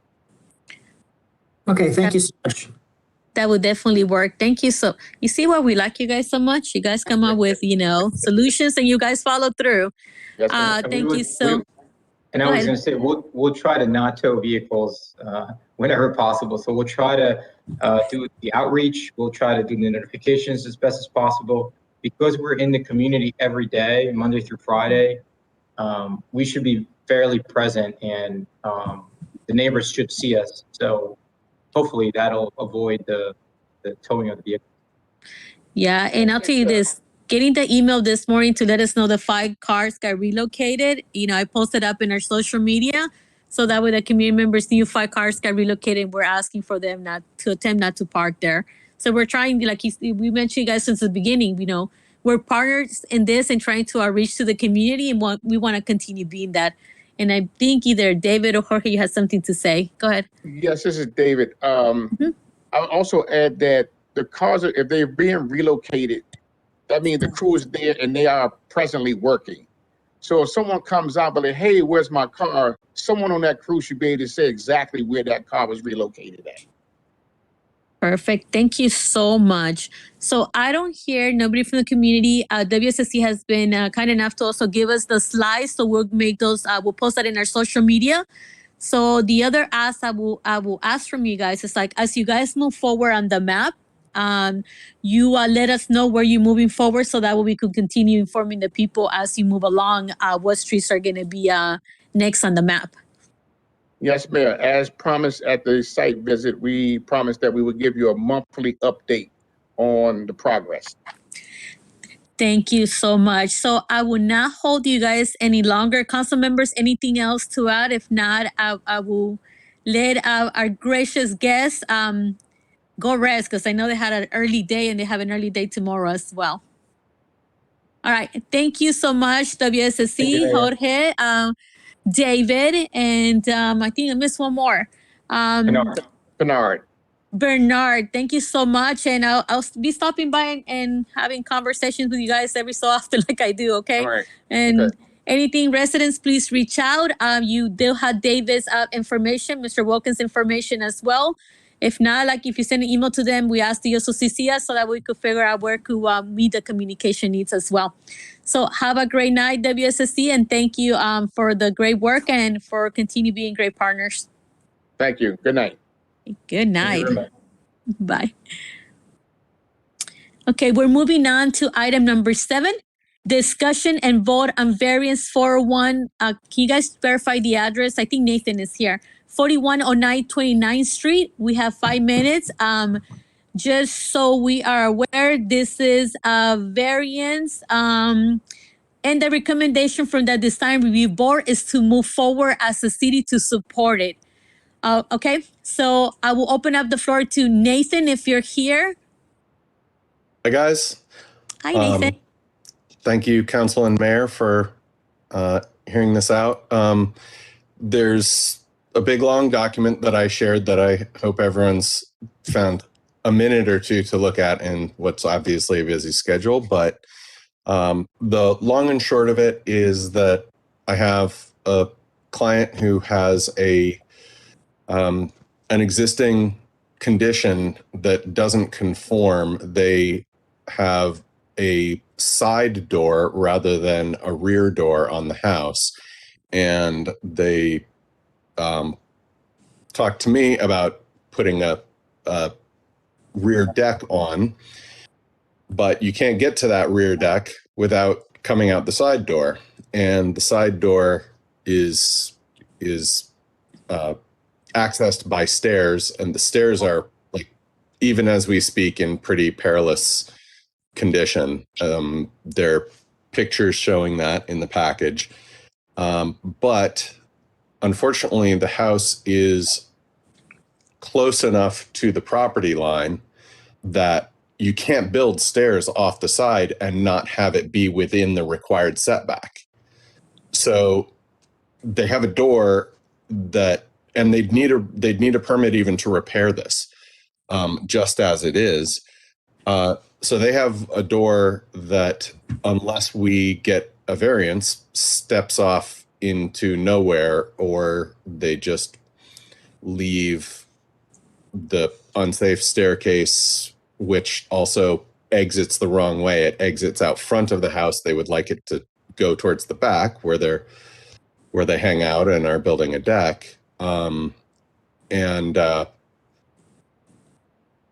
that's essentially what the variance is about. You guys usually see things once they are a BZA case already. If you've noticed that the application isn't entirely filled out, that's because I wanted to go ahead and get this process done before BZA hears it, so that if the council wants any changes, we can go ahead and make those, and if at all possible, secure your approval before we go into BZA, because what the members of the Board of Zoning Adjustment really care about the most is local, they're there to guard the to guard the safety and also the compliance with the master plan, and the zoning and the master plan is meant to serve this community. So I'm trying to get all that on board and settled before I go to BZA, having been a longtime member of the DRB that hears these things and recommends them to you, and vice chair of it. Sometimes that gets entirely bypassed. So at least I know in this case, it's not entirely bypassed. There's a host of supporting documents in this thing that I submitted. The site plan, a letter from Brooke Kidd, a local notable who some of you may be familiar with from earlier this evening and any time you've spent in Mount Rainier, who is the next door neighbor, who says she doesn't mind it. And okay. With that, are there any questions about it that I can answer? So one, Melissa, make sure the address is listed as 4109 29th Street. Council, you guys heard a pretty good review from Nathan. And like I stated, the design review board is in favor of this approval. I do have Alma. Alma, do you have anything else to add? Good evening, Mayor and Council and everyone else. We do not have anything, just to go ahead and have, I guess, Mayor and Council approve this. It would, like Nathan just mentioned, it was already approved, so it's something that will definitely benefit the residents. All right, perfect. I'm gonna open it up to Council. Council member, we're gonna go Chesek, Stofes, and Tarlo. Go ahead. I've got nothing to add. Nathan, thank you for coming out and presenting. I approve of it. Thanks. Thank you. Jared? Likewise, nothing to add. Thanks for coming out and taking the time to present to us. Jimmy? Stofes? Thank you again, Nathan. Just for the record, I think Nathan is here actually not as a design review board representative, but as the architect for the client, just so we make sure that's in the record. That's correct. And to add on to that, I did recuse myself during that discussion of DRB. The vote was taken without me. I presented to them solely as the owner's agent. Just for the record, Thank you so much, Nathan. And yeah, the letter recognizes that, and so does the meeting minutes. And we appreciate that you're able to do that. Part of the beauty about design review board is like it is very skillful people working together, volunteering for the community to make sure you follow the process. So this is a perfect example how the process should be. So you could let them know like you went through the whole process yourself as well. So we thank you for that. I'm definitely in favor, and it's great to know your next door neighbor is fine with it, and there's a letter in there as well. So I would like to, is there any comment from the public? I see nothing on the chat. Anything on Facebook? No. Okay, so I would like to call the motion. Anybody motions on the floor for this item? So move the agreement on the variance. Okay, so move. It's been properly moved and second. Any opposition? Any, nope. Well, here there's no opposition. This item passed unanimous, 4-0-0. Okay. So Thank you, Nathan, you got the approval. We'll be sending out the letter out tomorrow, and we'll make sure you get a copy of it as well. Okay. Thanks very much. Thank you, Nathan. Okay, so presentation and building applications for 2901 Shepherd Street and 3716 37th Street. Alma, can you give us what's it called, some feedback on both, and do we have owners from both homes here present? Yes, Mayor. So first of all, we're doing 2901 Shepherd Street. Mr. Eric Bullock, one of the owners, is here, and what we're doing is presentation. They were approved for their building permit. That's adding 2 dormers to create new master suite in existing unfinished attic space. And I know Mr. Bullock is here, so if he would like to present his project. Thank you, Alma. Mr. Bullock, thank you for joining us today. The floor is yours. Thank you, Mayor. This is the first time I've ever done anything like this, so I don't really know what you'd like to know, but our plan is to renovate this attic space into a master suite. We've engaged with Nathan as our architect, and very happy with everything that's happened so far. So yeah, just looking to get this permit approved so we can continue work. All right, perfect. Members of the council, any questions? We'll start with Stolfus, Tarlo, and followed by Chesick. Eric, no, thank you for bringing this before the council. I appreciate it. I'll Luke and other folks will echo this, but part of the reason we bring these before the council is just to remind folks and their contractors of some of the obligations in terms of trees, the tree ordinance, and hours of operation and so forth. So again, I appreciate you taking the time to appear for council and for bringing this work before us. So thank you very much. Thank you, Jared Stolfus. Thank you, Jared Stolfus. You heard me right now. Yep, Jimmy Tarlo, go ahead. Nothing to add. Thank you, Jimmy. Luke? No, normally we tell you everything that the rules say, when to start construction, not before 8, not after 8. And then if there's outdoor work, make sure you're protecting the trees, but that doesn't look like that'll be an issue here. So just thanks for coming out and good luck. So I think they already gave you the same rundown, and co-director Ferfina, I'm sure she went through the whole entire list, but we also bring it as Councilmember Stolfus was mentioning, so that way the community also knows that this work is being done and it has a process. A permit was submitted because we do get a lot of calls of work that's not permitted in the city.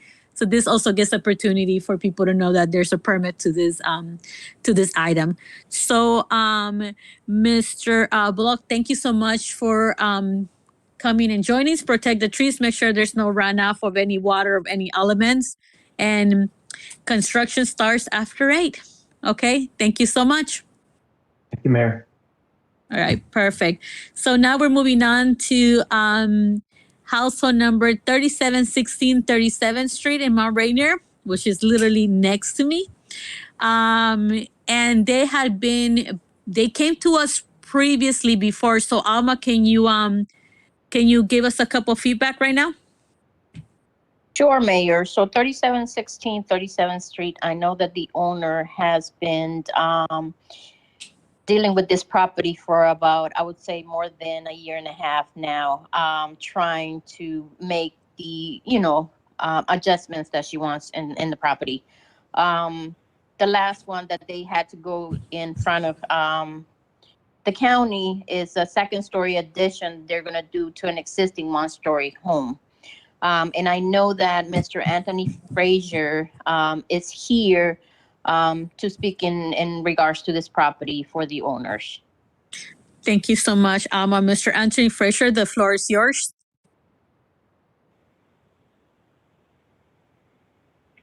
Hi, I'm Brian. I'm the owner's son. Anthony, are you there? I think you might be on mute. Can you hear me? We could hear you loud and clear. Okay, thank you. So yeah, like Alma said, the project was to do a second story addition to an existing 1.5 story house. And one of our challenges that came up is the existing house lot doesn't conform to the setback. So there's a 25-foot setback requirement on that street. So initially we submitted the job, just adding a second story at the house's existing location, and Prince George's County rejected it and said we had to set the second floor back 25 feet. And so we were like, well, how's that going to look having a first floor that's, 8 feet out in front of a second floor because of the setback? And so when we talked collectively, the decision was to go ahead and just start the house at the setback, both floors, so that it actually looks like it was planned that way versus having this awkward setback in the elevation. And so, the house needs a little work. So we're hoping to beautify it and make it more practical for today's families. Okay, thank you. I'm gonna start with Luke Chesek. Luke, the floor is yours. Yeah. So it has this. So this project has not had to go before the design review board because you're going to be within all the setback regulations. Correct. We moved it back to meet the requirement. Okay. And is this coming? So did the county end up approving it, or this is getting before us before the county has approved it? No, the county's approved it. We have a building permit. Okay. Oh, that's what I'm looking at. Okay. So just a few things then to be aware of. Mount Rainier has a tree canopy law. So be careful about trees that are on the property. We ask that you put orange fences around it to make sure you're not digging into any tree roots from our big trees.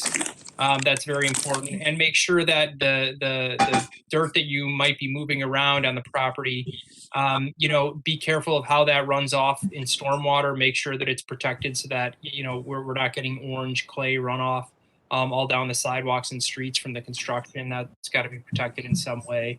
And then just make sure construction's not starting before 8 a.m. or after 8 p.m. That's we will get complaints if you do that. So, you're limiting the work if you follow the rules, limiting our work. So we appreciate that. And that's, I think, that's all I have to say. Thank you for coming out. Thank you. Thank you, Luke. Jimmy? Yield my time to the next door neighbor. You will be getting called, Jimmy and Luke, if it starts before 8. Thank you, Luke. Thank you, Jimmy, as well. Okay, Jared? No comments. Just to, again, echo Luke's comment on the tree canopy, the runoff, and hours of operation. Again, these are all complaints that things that you need to adhere to, and B, things we will receive complaints about, and just want to make sure you stick to them. So thanks again for coming forth tonight. Thank you so much. Yeah, I'm literally next door to you. So if there's noise at 8 o'clock, your council members will be hearing about it as well. Collectively, council members, we're waking all of us up. No, but thank you so much. I have met the owners a couple of times, actually, in the block party that we have for 37th Street I think maybe a week ago. So we look forward for the project to commence. It's definitely going to continue shaping our various, city, just like the other ones as well. So we're seeing a growth in when it comes to repair and fixing in the various houses, and you're repairing definitely in a good street. You have good neighbors here, very green oriented. So, and good people all around. Okay, so thank you for coming. Alma, there's nothing else that we need to know about these two properties, correct? Oh, so they mentioned both. They were approved by the county already. So all we need to do is move forward with approving the city permits. Okay, and you don't have any concerns when it comes to either of them? No, ma'am. All right, thank you so much, Alma. And this is just a presentation. We don't vote for this, correct? Yes, correct. Okay, just want to make sure it's clear for the public. So thank you both for coming. And we look forward to continue on doing business and work in the city. Thank you. Cool. Thank you. Okay. Have a good night. All right. Moving on to the next item. I'll move you guys as across as fast as I possibly can. Okay. So it's under number 9 is the ARPA funding. It says Mayor and Council discuss and it says vote on projects for the ARPA funds. And the reason why we put it like that is just in case we're open for voting on anything to move forward. It's the ability for us to have it there. So I want you guys to kind of look at the agenda. There's several items that might be like a 5-second pass through. So you guys could either decide to amend to vote like 3 items in block or just continue with the ARPA funding conversation at this moment.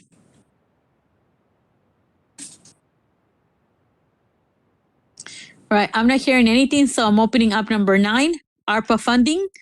I will give you the floor, Luke. Go ahead. Okay. All right, I can open back up the document that I was sharing earlier.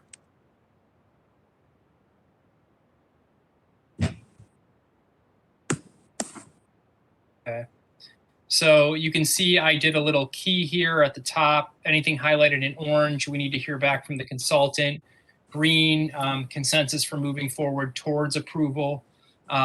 So I've got a few projects here. The 33rd and Perry, the consensus to move forward at least on having the cost run out with the 3300 block project. And then we've got stuff questions we still want answered for 31st and Perry with that green space, but we know there might be consensus there.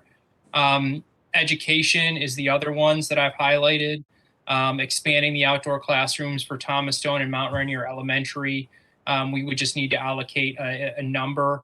My recommendation there would be Thomas Stone recommended 15 to 20. Mount Rainier Elementary recommended 14 to 25. I think if we did 20 for both, that would make sense. And then we'd ask them for more specifics and move towards approval there. And then for Joe's Movement Emporium, the 50,000 for Arte para Todas. How's that, Celina? Más o menos, ahí vamos. Mejor, mejor. I don't know what that means. Okay, and then Are for all. And then food security, we need a cost on, but there seems to be consensus on that one. Mm-hmm. And then the program manager, which I think was 100,000, but somebody correct me if that was wrong. Kamali, you're on mute. It is $400,000, Mayor. Okay. Is that a year or for the next 3 years? It's for the year. Sorry. Hold on. Okay, thank you, Mr. Kamali. Was that Jared or Jimmy who just made a noise? That was me. Go ahead, Jared. Sorry, Mr. Kamali, is that fully loaded? That's salary and benefits? And the benefits, yes. He's a contractor. Okay, so not benefits. No, I said salary plus the benefit, but at this point, well, we just have to look at it more and see what we need to do with the project manager and what's going to be the job description, because what I was looking with Tom is here, by the way, the consultant is here tonight. And we talked about this issue, and the city of Hyattsville, the salary that they put in that job description was very low, like, $27 per hour. There's no way that we could find somebody. So we need to have a decent salary, but I would like to have it as $100,000 in case we can always negotiate. So I cannot definitely say that it is $100,000, but it's going to be in this range, hopefully.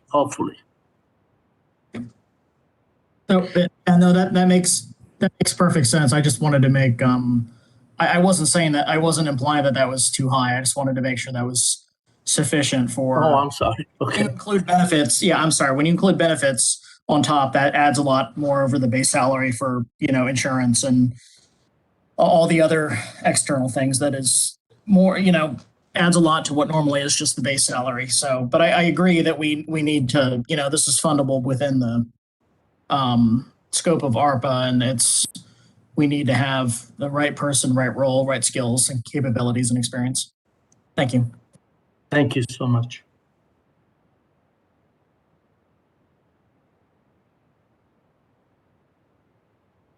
So Mayor, those were, if everybody's in alignment with those Hold on, Luke. Sorry, Well, hold go ahead, on. Jimmy, go ahead. I was in mute calling you. Go ahead. I'm first of all, I'd like to see any comments from Mr. Hemler, but I would propose that we kind of appropriate, knowing that we could revise it, like $100,000 for the program manager, $50,000 for the artist. I can't even remember. Arte para Todos. And $40,000 for the expanded classrooms, knowing that we won't actually, spend the money until specific, detailed, stuff is given to the city manager. There are other great proposals, but I think it'd be good if we moved on a few of these things and then kind of got more information on the others. Thank you, Jamie. So I'll tell you at least for the and now one more thing, and I said like $40,000 for food security. I'm sorry, I missed that one. So for food security, actually was going to put an amount. It wasn't going to be 40,000. That's not going to get us what we need. But when we were doing the numbers, even for the ones that we have upcoming, we're thinking more of 100,000 for this year. The other thing is, like, I just came out of like the PTO meeting before our work session. There's and Luke, I don't know if you recall this, but there's no there's no supper being given out to kids right now. So the PTO is going to try to find a way to work to try to find some either funding or get donations to be able to provide some of the kids that need it the most something for them to eat. So, I mean, the city has a project. So I was thinking of also, including some of the funding to help the schools in the meantime, because food insecurity in the schools is big. And we have two elementary schools that are in the 80 and 90% level when it comes to farms. So it's really bad. So I was even thinking of 300,000 for the next, for the next 2 years, and then we'll move them as needed. One thing to keep in mind is the ARPA funding's on a calendar year basis, and Thomas can correct me if that's wrong. So it would not be, so if you wanted 100,000, you'd have to, I guess it would be 100,000 for 2022. Is that the way you're thinking about it, Celina? Yeah, I'm thinking 100,000 for this fiscal year. And if we need to move, even if we need to move more, I'll let you know. I mean, we could always have this conversation to add more to the pod, but at least 100,000 for this year.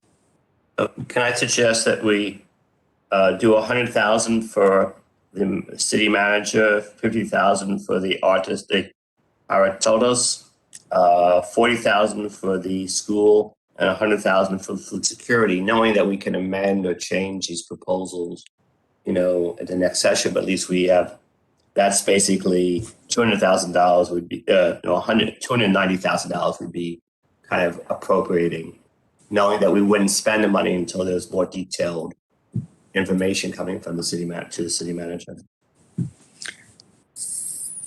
So let me just go over again. So the proposal I'm suggesting is 100,000 for the manager, 50,000 for Joe's, 40,000 for the outdoor classroom, and $100,000 for food security.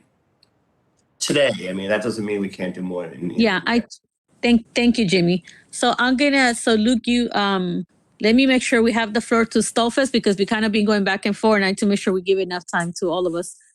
Jared, anything to add? No, I not at this moment. All right, perfect. So Luke, go ahead. Just to summarize, I think what Jimmy said is accurate. It would be expanding the outdoor classroom, 20,000 each for Thomas Stone and Mount Rainier Elementary for a total of 40,000. 50,000 for Joe's Movement Emporium for the art project. So that gets us to a total of 90,000.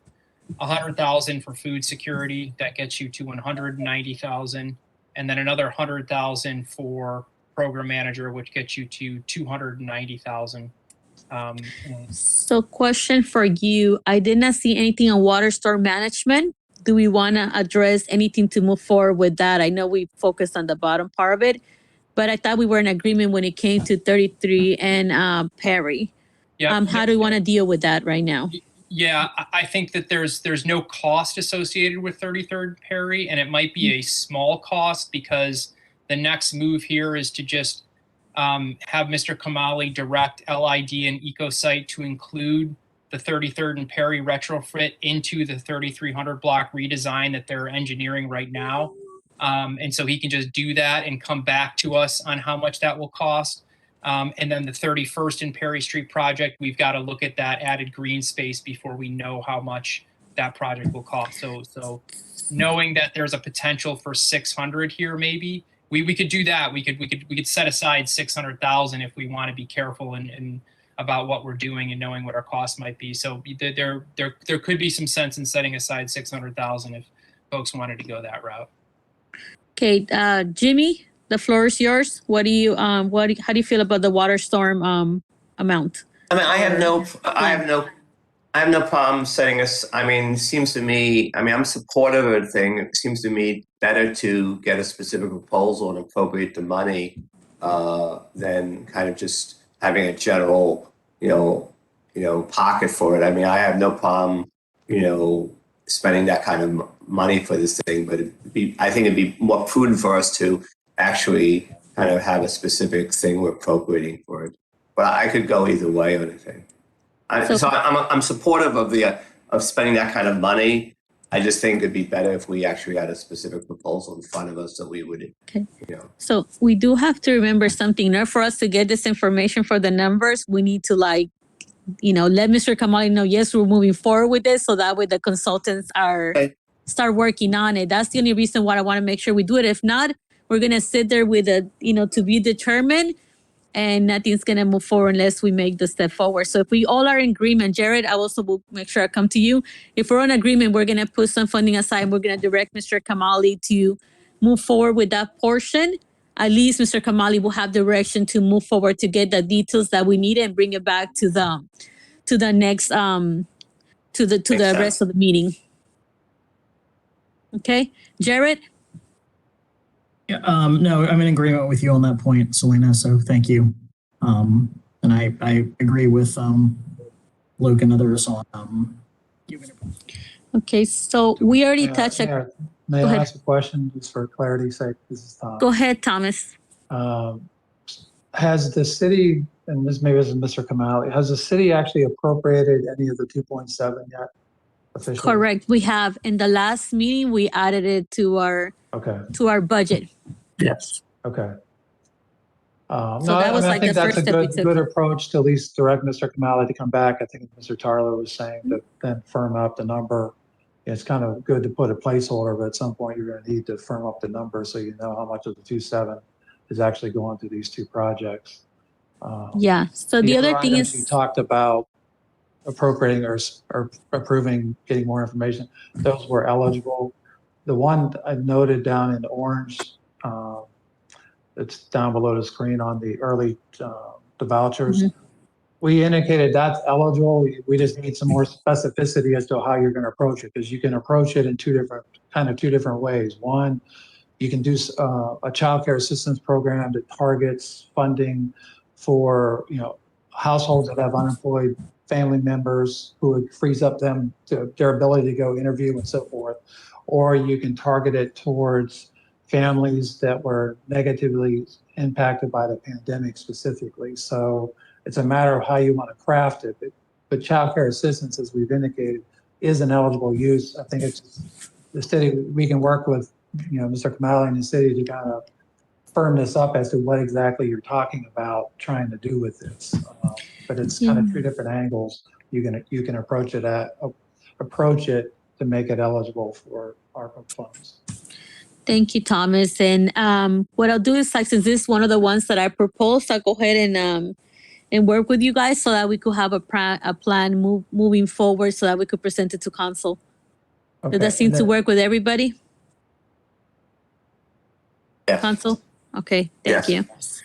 All right, so we're at least in agreement with the ones that are in green, correct? move it. I don't know how you guys. I'll Some of you go- guys feel move it down or move it up, right? Yeah, But move it to the bottom of the page. Okay, I can just go through it real quick. If we Go are, ahead, Luke. if we're, let's say we're calling, what we're going to do is we're going to call this. We've got 460 already for 31st and Perry. That amount may go down depending on whether this new proposal by residents is approved, because it might actually cut down on the stuff there. This 33rd and Perry, we don't actually know the cost. That has to get determined. I'm putting 150K there just based on my experience and looking at what was identified and what stuff has cost the city in the past. So that's 560 plus 50 is 610.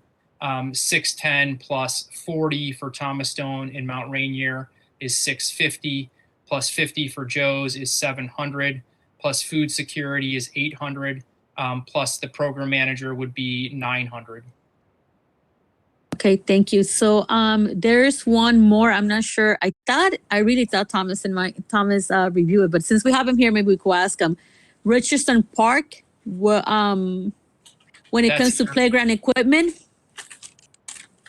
I mean, we didn't get specific park ref names, but parks and recreation are eligible, and there was a generic question about could you use it for repairs and make things ADA compliant. The answer was yes, in the information we had sent to council. Yeah, because that park will need the whole equipment needs to be basically like put in. That's yeah. So those are eligible items on the park side. On the school one, just a reminder, because they're under the category of disproportionately impacted communities. The city's going to need to, because these are going to be probably outside of specifically a QCT, qualified census tract. The city will just need to have a justification as to why, these why the students being served, which essentially, as you said earlier, Title I, most heavy Title I schools were negatively impacted by the pandemic. So that's just one thing to keep in mind when you do education-related ones. If it's outside of specifically a QCT, you just have to have a written justification to the Treasury as to why you're doing it. But in these cases, it should be fine as long as you link it to like Title I populations and those kind of things. Yeah. So Title I will be one, Luke, and the other one is like the children attending the school, like heavily are part of the census tract. That's right. Right. If they're serving, if they serve residents who live in a QCT, that would be also can be included. Yeah, in the schools, or even Pam could give us the numbers, or even the PTO when it comes to what percentage of the students is. So both schools are Title I for sure. We know that. And what percentage of the population of the school, and it's very high. I think it's like 90 and 80% of them are farm recipients. So that's low income food vouchers or tickets, like like us old people remember them. So yeah, so that'll be it. So we have covered a couple of them. Any other of the fields? So to me, I'll tell you guys, the bike co-op is in desperate need of help. And I know we have hit like the various segments, but I also need to make sure the city infrastructure is addressed. So the bike co-op, Mr. Kamali, do you have an estimate for the bike co-op? Yes, Mayor. For replacing the windows, it's about $8,000. And if you recall, last year we went, through the renovation. So the only thing right now they're asking to replace the windows, and we have about 16 windows that needs to be replaced in the basement and the first floor. So which I have a proposal for $8,000. Okay, and I thought they also asked for like a roof for the back. I think at one point there was, but I think that's one of the items, the other items they went ahead and asked for. Okay, I'll look into it, but as far as I know, Matt was asking for the windows, and I can go back and ask them. Yeah, go ahead and ask them, and then we'll figure out what it is, because that one definitely serves the community. Okay. And a lot of the kids are able to get, and families are able to get their repairs at minimum, if not no cost there. And that's Okay. why we'll get more detail from Mr. Kamali offline so we can Perfect. let you know if it's eligible or not. Thank you, I will Thomas. do that. I will do it. Thank you so much. Okay, so I'm sorry, Jared, if you're not in my screen, but so Council, how would you guys like to continue to proceed in I'd this like to. point? So I'd like to propose we kind of appropriate what we talked about, $100,000 for the person to help him administer, $50,000 for Joe's, $20,000 for up to $20,000 for Marinier and Thomas Stone for outdoor education, up to $100,000 for food security per calendar year, and we put aside up to $600,000 for stormwater management for 33rd and Perry and 31st, but we put aside that amount of money. So Okay. that's a proposal. Thank you, Jimmy. And I'm fine holding on Richardson Park for the continuation of our meeting so that we could get more details from Mr. Kamali on cost estimates and everything else. But that's definitely good. That to me would be like the first park that we need to aim. We literally just replaced something for safety reasons. Okay, so Jared, I don't want to make sure I anything to add, Jared, on your end?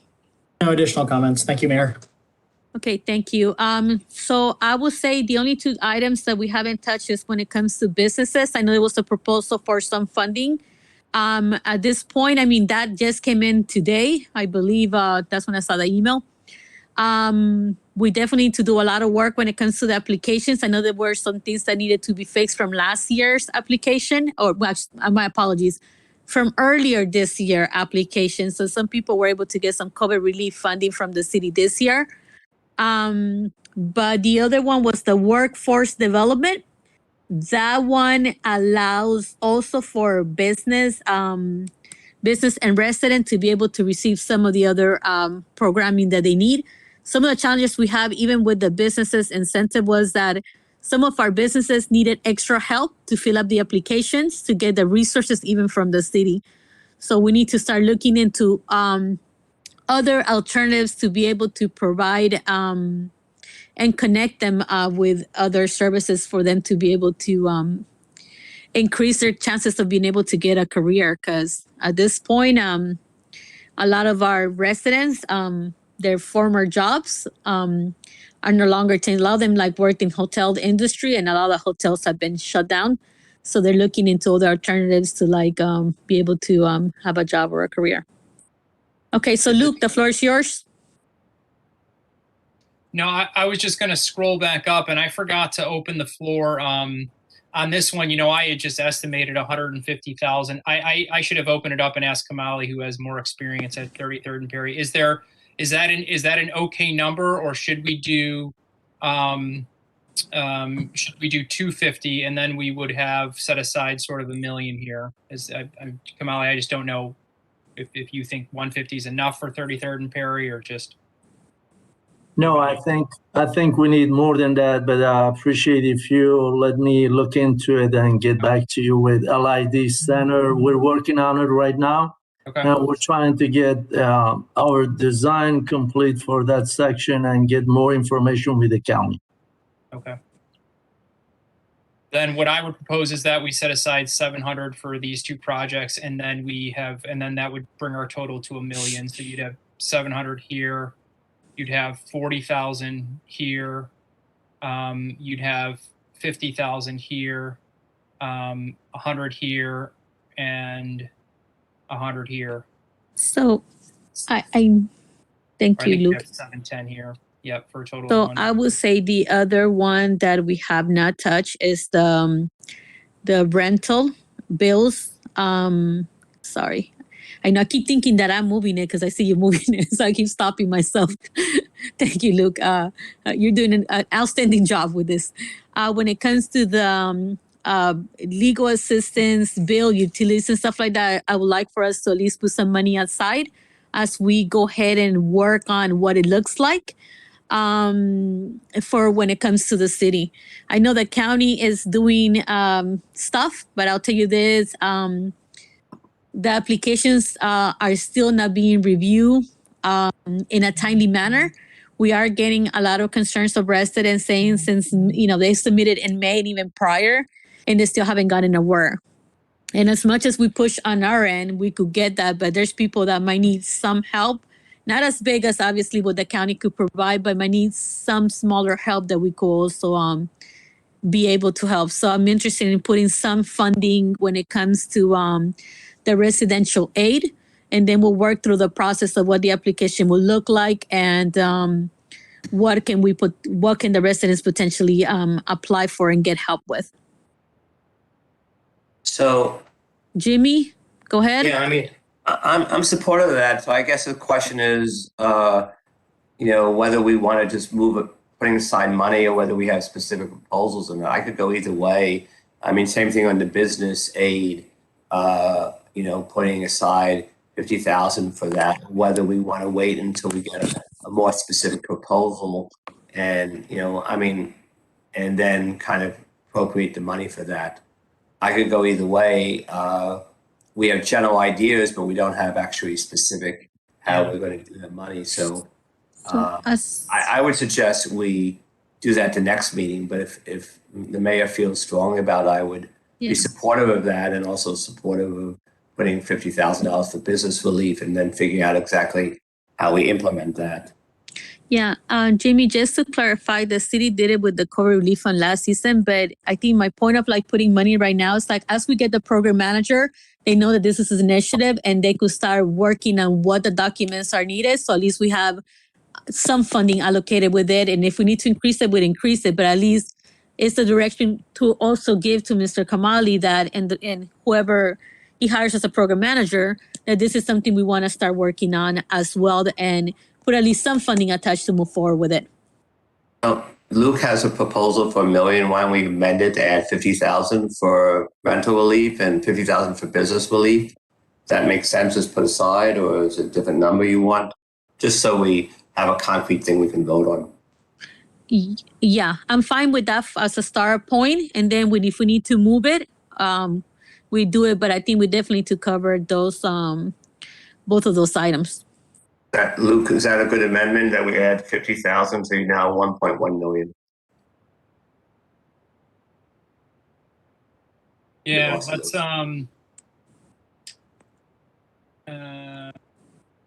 so we're not doing the 50,000 for one of these business aid proposals. It would just be general aid. No, we're doing the MRBA proposal. But at 50 right now. It just, instead of 100, make that 50K for now. I see what you're saying, the 50 there. Oh, I see the MRBA proposal. Okay. And then for the rental relief, another 50. Down where it says food rental relief, put 50,000 there under the food security. Yeah.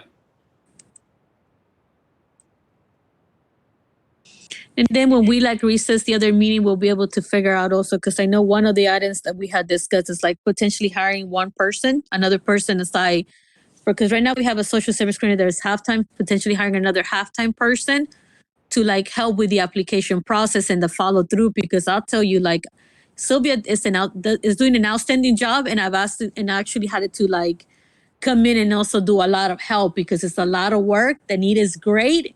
And calling the county is basically what it feels like an everyday occurrence. I schedule as part of my schedule, calling the emergence, the line to be able to follow up with some of these applications. And it's a lot.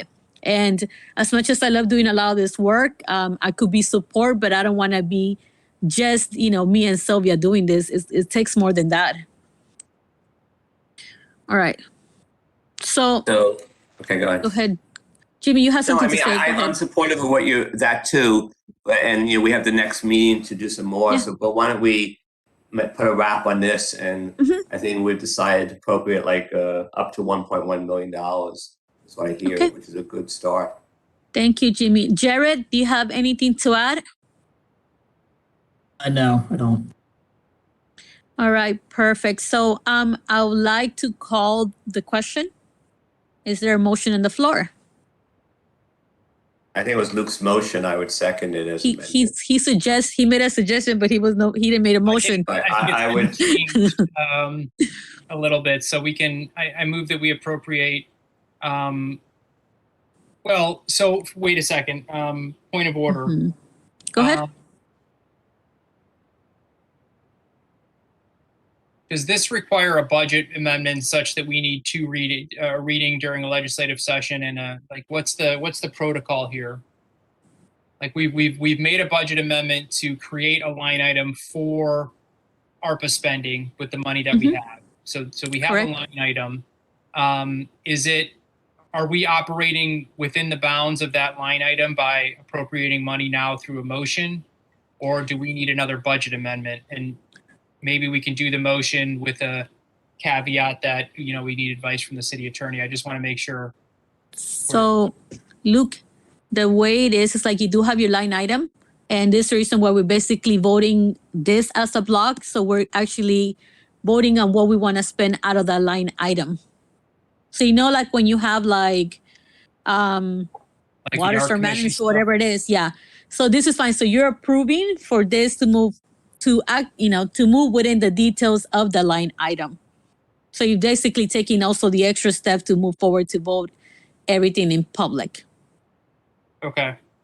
So we are within it because we approved the budget amendment originally. So to clarify, the budget itself, when it was passed last fiscal year for this fiscal year, had $1 million allocated for ARPA relief fund.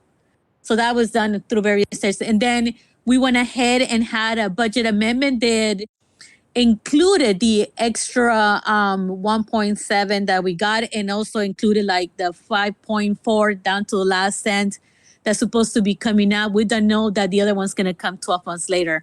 So all of that has been done within more than 7 days of this meeting itself. Okay. We're in the same, right? So that's one. So number two, at this point, we are like basically what we're doing is like putting amounts within that line item to make sure we identify them. Okay. All right. So basically we're good. Okay. So I will move that we appropriate funding that's, subject to change once more concrete cost proposals come in for $710,000 for stormwater management for 33rd and Perry, 30 and 31st and Perry, for $40,000 for expanded outdoor classrooms, $20,000 each at Thomas Stone and Mount Rainier Elementary, for $50,000 for arts programming at Joe's Movement Emporium, $50,000 for a business aid program, $100,000 for food security, $50,000 for rental relief, and $100,000 for a program manager, for a total of $1.1 million. And to be clear, this is something Melissa Luke is going to be sending this information to you, so I don't want you to feel you have to write every single penny. Okay, so there's the motion on the floor, and we're going to open up to the public once we make the motion. Okay, so there's a motion on the floor. Is there a second? Second it. Okay, second by Jimmy. Any objection? Any abstention? Okay, so we're going to open up the floor to hear community feedback on what was just proposed. Okay. All right, so do we have anybody on Facebook or on the chat that would like to make a comment on this proposal as it stands right now? No. If there is, if you're here, please go ahead and type it on the chat that you would like me to call upon you, so that way I could call upon you. And Melissa, is anybody on Facebook? No. Thank you. All right. So seeing there is no discussion from the public, we'll move up to a vote, and I'm gonna have to verbally hear you guys say yay. Okay. Or what variation would you like me to ask you this time? Okay, so Jimmy Tarlow? Yay. Luke? Yay. Jared? Yay. And I'm a yay, so this carries 4-0. Okay. And Melissa, Luke will make sure you have this information. So does Kamali, so that was there for our records. Okay. Okay. And thank you, Luke, for putting this beautiful document and getting all the various suggestions we had all together. And when I say we, I mean the community as a whole, because we have been holding quite a few meetings. All right, Melissa, can you put the agenda on the screen, please? Thank you so much. Okay, so adoptions of the minutes for legislative meeting held on October 5th. Council, you guys were given these minutes on the last work session. You guys had time to review them and make any changes as needed. Can I entertain a motion to approve the minutes as submitted? So moved. There's been a motion to move. Any second? Seconded. So it's been properly moved and second. Any objections? Abstentions? Hearing none, the minutes have been approved. Melissa, go ahead and, once they're approved, you can move them up to the what's it called? The city website. Thank you so much. Moving on to the next item. Vice Mayor rotation. The Vice Mayor, we've been rotating Vice Mayor for God knows how long. And just the way it's kind of done, it could be done any other way. I guess we're choosing to do it this way. Saying that, the last meeting, we Jimmy was very voted in. Let's see, honey. To make sure he did interim vice mayor, which he's been doing a beautiful job at. So we're gonna make it official, and at the same time, it covers the next rotation with Stolfeth, followed by Chesick. So that way we know when the transition is happening. Okay. So Council, do I have a motion on the floor? I move to adopt resolution 06-2021. And one thing to adjust, it's not deputy mayor, I think it's vice mayor. So just make that change, okay, Melissa? And I apologize if I didn't catch it. It's like there's this upcoming deputy mayor, it's like upcoming vice mayor. Okay, Luke, can you entertain the motion to adopt as amended? Yes, I accept the amendment. Okay, any seconds? Second. Second by Jimmy Tarlow. Any objections? Substains? Okay, so this motion carries. So you're officially Vice Mayor, Jimmy. That was the crowd cheering for Jimmy. Congratulations, Mr. Thomas. I know. I don't know if it's for better or worse, Jimmy, but you're officially our Vice Mayor. Okay, so moving on to the next item on the agenda. Jimmy, do you want to say something? I don't want to cut you off. No. Anything to say? Let's move on. Thank you. Good Vice Mayor words. Okay, so as they're moving the agenda. Okay. All right, moving on to the next item. Charter Amendment Section 513, vacancy in office. Jimmy, the floor is yours. Do you have this had a first reading. Melissa, do you have it, or do you want me to share my screen with the language? Do you have it there? I have it here. Let me bring it up.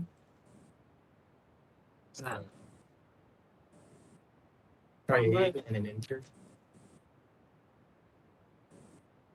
It's one page, a few more. There it is. Good. Leave it there. Thank you, Melissa.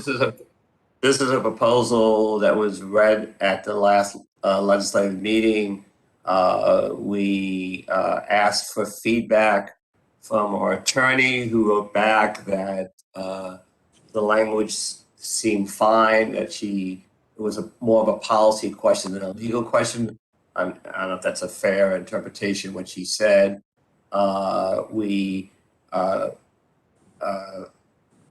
Mr. Kamali was instructed to reach out to the election committee. He can report on that. I reached out to the chair who wasn't able to reach back to me. I understand from Mr. Kamali that we really have not heard anything positive or negative from the Board of Elections. So this is really kind of more of a policy decision for the mayor and council than it is obviously the repercussions for the Board of Elections, but it's a decision about whether we should, whether having an appointment that goes on for more than a year kind of deprives our residents in different wards the ability to have their own elected representative represent them for a long period of time. So that's where it's at. This is the second reading. My understanding is if this is voted on, then it has to we should get somewhat of an opinion about where it has to be posted, and I think for 50 days before it actually comes into effect. That's my summary. All right. Jared, followed by Cheswick. Thank you, Jimmy, for the summary on that, and we're waiting to hear Mr. Kamali's feedback from Board of Elections when possible. So, looking forward to hearing that, and do continue to, So, thanks. So, Luke, do you want me to give you the floor? Or do you want Mr. Kamali's answers first to be able to comment? I'll let Mr. Kamali answer. Thank you, Mayor. Go ahead. Mr. Kamali, go ahead. All right, thank you, Mayor. And look, as Jimmy said, we've been communicating with Board of Election. Unfortunately, we have not received any response as of yesterday, and Melissa has been emailing them so many times. The only response we got the same day from the city attorney, with Jimmy just mentioned it, the city attorney didn't have any issue with our information, and she said good to go, but we're still waiting for Board of Election. And if you want me to follow up with them, we can do it tomorrow morning again, but we haven't heard anything for past 4 or 5 weeks, unfortunately. All right. Thank you, Mr. Kamali. I'm going to go back to you. I'm going to go ahead and go to Luke, followed by Jared, because I know you were waiting for Mr. Kamali's feedback. Go ahead, Luke. Thanks. Maybe just to take something off Mr. Kamali's plate, maybe if Jimmy's doing this issue, maybe he can try to reach out directly to the Board of the Elections and some of the... I did. Yeah, and then so maybe just instead of running it through Mr. Kamali, maybe that would take something off his plate, and then Jimmy can just get the feedback needed from them and go from there. All right. Thank you, Luke. Jared? I don't have anything additional. All right. Thank you. I will... Do we have what the attorney recommended? I know she said she was going to wait to get feedback from the Board of Election to incorporate it into her documents. Mr. Kamali, go ahead. Yes, Mayor. The city attorney said this one first, then we reach out to her again, and she just mentioned it in email. Melissa, could you pull that email up? She said that everything is good to go unless you guys want me to tweak it a little bit in writing, and so we just left it there and waiting for the Board. I would say do not pull the email up, because that's our attorney email. Okay, I'm sorry. On it. But no, it's fine, because I thought she said, okay, so I'll tell you guys this.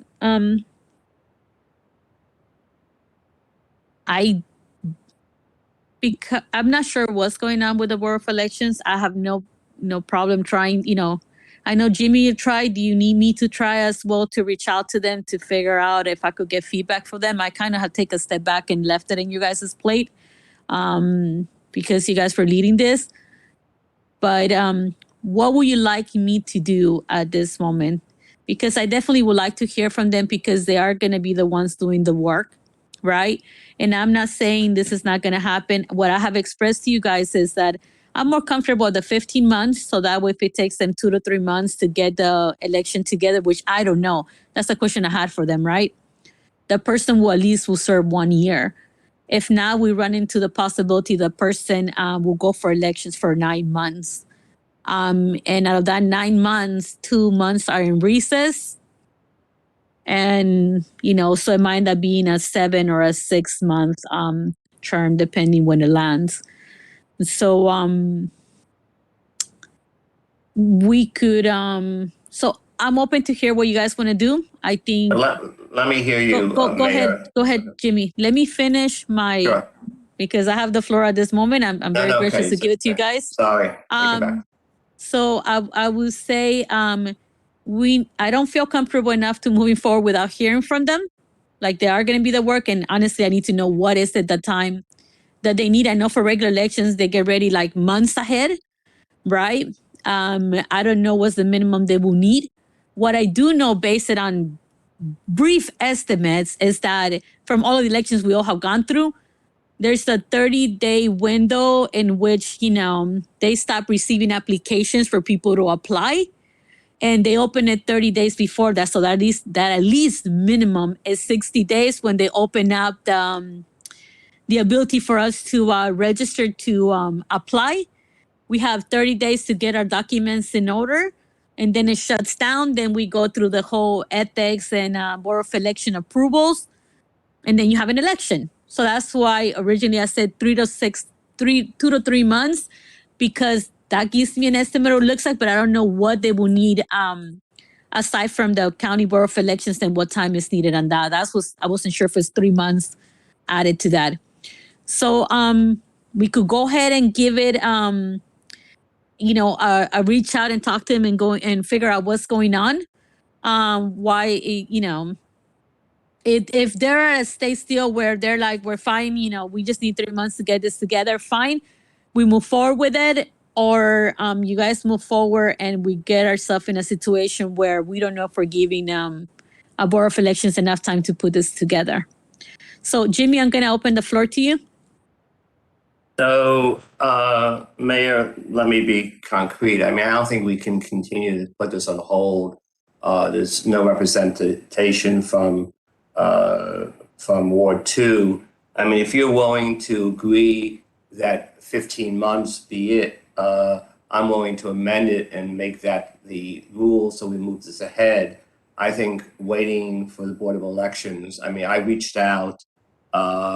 This is a legislative, political issue, and we haven't heard from them. I think it's incumbent for us to move ahead. Now, if you're saying that with 15 months you'd be willing to, let's move this ahead, I'd be willing to amend it, but I just don't think we can, continue to put this on hold. It's just a disservice to the people in Ward 2. Now, that's what I heard you saying, the 15 months or so. You would agree to that, then let's just move this ahead and do it. I also said that I would like to hear from them before I, put my foot in my mouth and it takes more time. But okay, so Jimmy, I'm gonna open sorry, I don't mean to cut you off, Jimmy. Do you have anything else to say? No, then I think we should just move ahead with the proposal as there on the table. Okay. We've tried to reach out for them, haven't responded. This is a policy decision. Yeah, so I think we also need to be cautious that our Board of Election,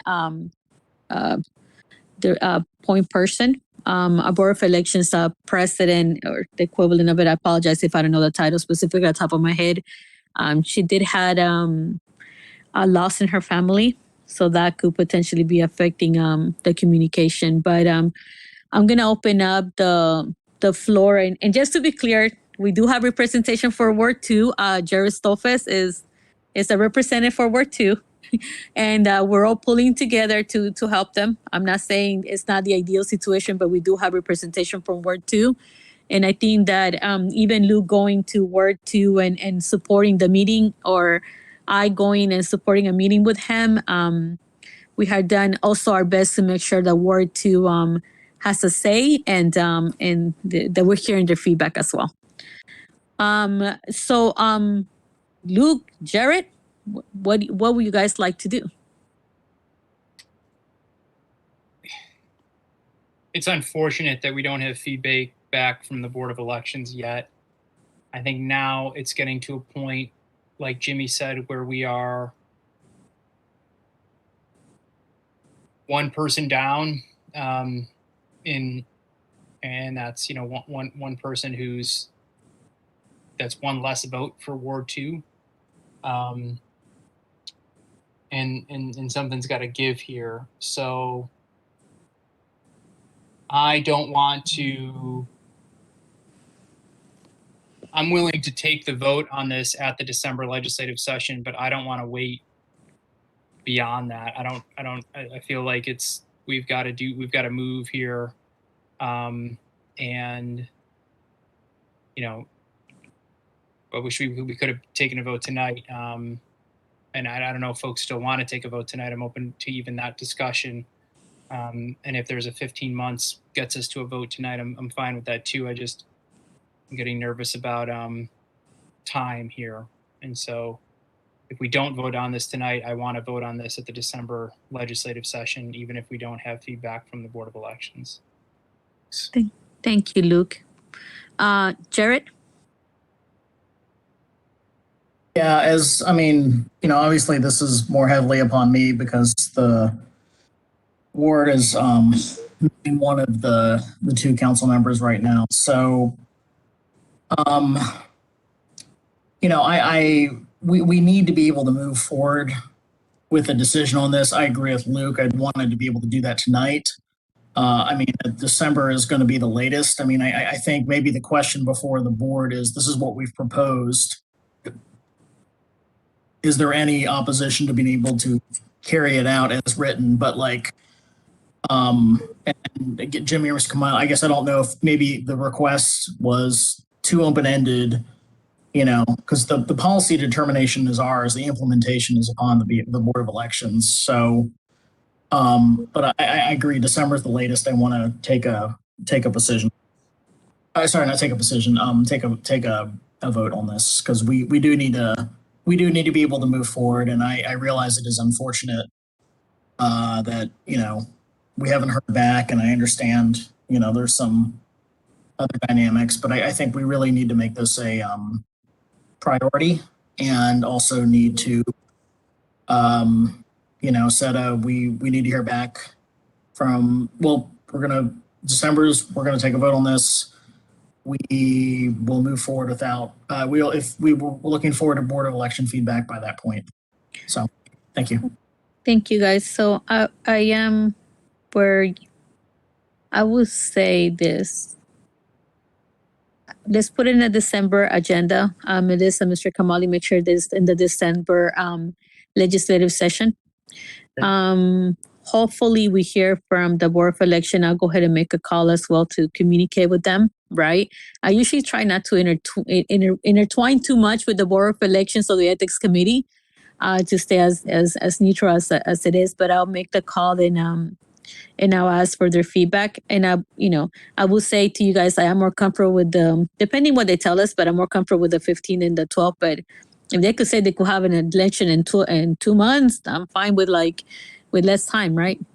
But I would say at least let's wait for December. And if they answer prior, we could always put in the work session to fine tune it in the November one.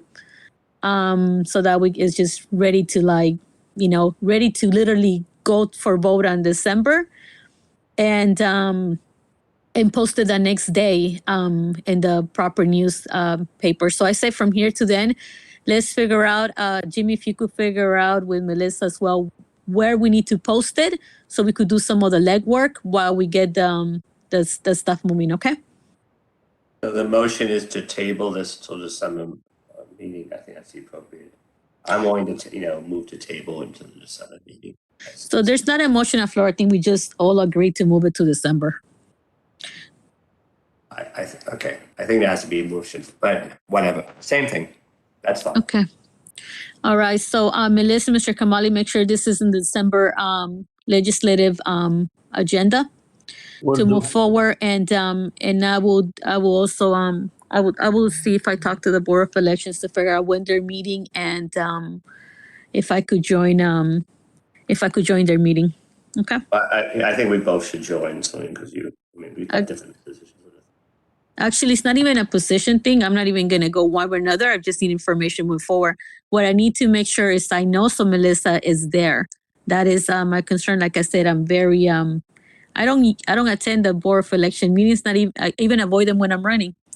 So I would say like I will reach out to them, find out when they're meeting, put Melissa in contact, direct contact with them, and ask them the questions. So and try to get us across with the information that we need. And ideally, if I could have them for the November legislative session, work session to come in. I would like to have them join the meeting itself, not just give feedback. So that will be hear directly from them. Okay. So, all right, we're moving on to the next item, new business. Presentation of the September 21st work session minutes. So Council, Melissa has the minutes for you to review. We will not be doing it here, but there are for you to read through any changes, additions, edits that you see fit. Please make sure that that you submit to Melissa so that way they are approved in our next meeting. And we're on agreement with that, or if there's something else you guys need to say about the presentation for September 21st minutes. Chesek, Stolfus, Jimmy? Tarlo? No, I'm fine. I'm good. I'm fine. All right, perfect. So review them and send Melissa whatever changes you need, if any. Or if not, at least reply, you're good, so that way she's aware that you have at least seen them. Okay? So we're moving on to item number 14. It says discussion and vote to amend FY22 budget amendment number 2. We will have a discussion and vote to amend the budget FY22 on the following items: the Halloween community event, the holiday decorations, Veterans Day celebration, green team expenses, and employee bonuses. And there's a document that goes with this, correct, Melissa? And Mr. Kamali, the floor is yours. Well, I appreciate that, Mayor. As you all know that some of these items needs to be amended because unfortunately it was not projected in FY22. So we're starting the first item that we have tonight is item number 5644, Halloween. And when you look at the budget, is zero. So we need to bring this one up to $1,500 because we just had the Halloween event last week and we spend that much money. So I appreciate if you guys consider moving some available money that we have in the line item 5,000, which is the regular pay from the city manager salary. If we could move some to this item and the rest of the items that I'm going to read it to you. So the second item, also we have the holiday decoration. So at this time, we do have some decoration, and last year we had $3,000. Unfortunately, in this budget, FY22, we have nothing, and it's not even listed. So I appreciate that if you consider that one. The next item is 5596, which is the winter event, and that one is right now, and the line item is $1,000. So we need to increase that one. I'm sorry, there is something that is not listed correctly. The winter event, it's already 1,000 in the budget. Adding 1,000 more. Okay, adding $1,000 more. So that brings that line item to $2,000. Again, we're going to use the salary for the city manager and move the money from that line item 5,000 to line item 5596.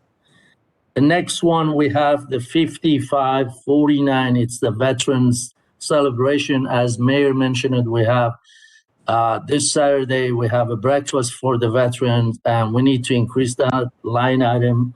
We need to get 1,100. Sorry. increase it by 1,100. Thank you, Melissa. And then the last one is going to be one before the last one, 5552, the green team expenses.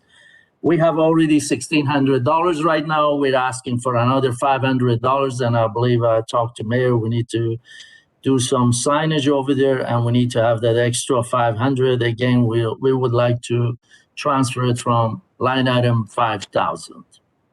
So the total is going to be $7,100 that needs to be transferred from line item 5,000 city manager salary to the listed items that we have for tonight. I appreciate that. Mr. Kamali, you forgot the bonuses, but I was going to say, just to clarify, this does not mean that we're taking money from Mr. Kamali.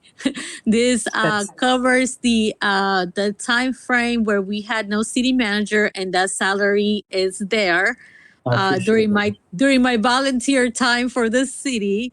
So salary from the city manager was is there pending, that was not utilized. So that's the reason why that is there. All right. So Council, do you have any, and the Green Team Expo, Luke, we put that 500 there. It was for the native signs that you mentioned. So that's where we, because you say you're going to get $500 from the Green Team, and that's where we put the line, the $500 for that. Okay. That's in case you have a question about your sign, the native plant network signs that the residents get for being part of it.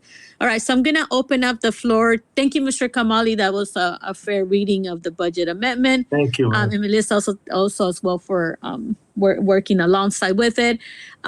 So I will open up the floor to Council. We'll start Jimmy, Jared, and Luke. I'm supportive. Thank you, Jimmy. Jared? Yeah, I'm supportive. No comment. Thanks. Thank you. Luke? Supportive. Thank you. All right. So can I entertain a motion on the floor? Moved. Second? By who? Second. Moved by Jimmy Tarlow. Second by? Luke. Oh, sorry, Luke. Luke Chesek? Any well, I'm gonna have to call for the vote because it's a budget amendment, okay? Sure. So by name, sorry guys. Luke Chesek?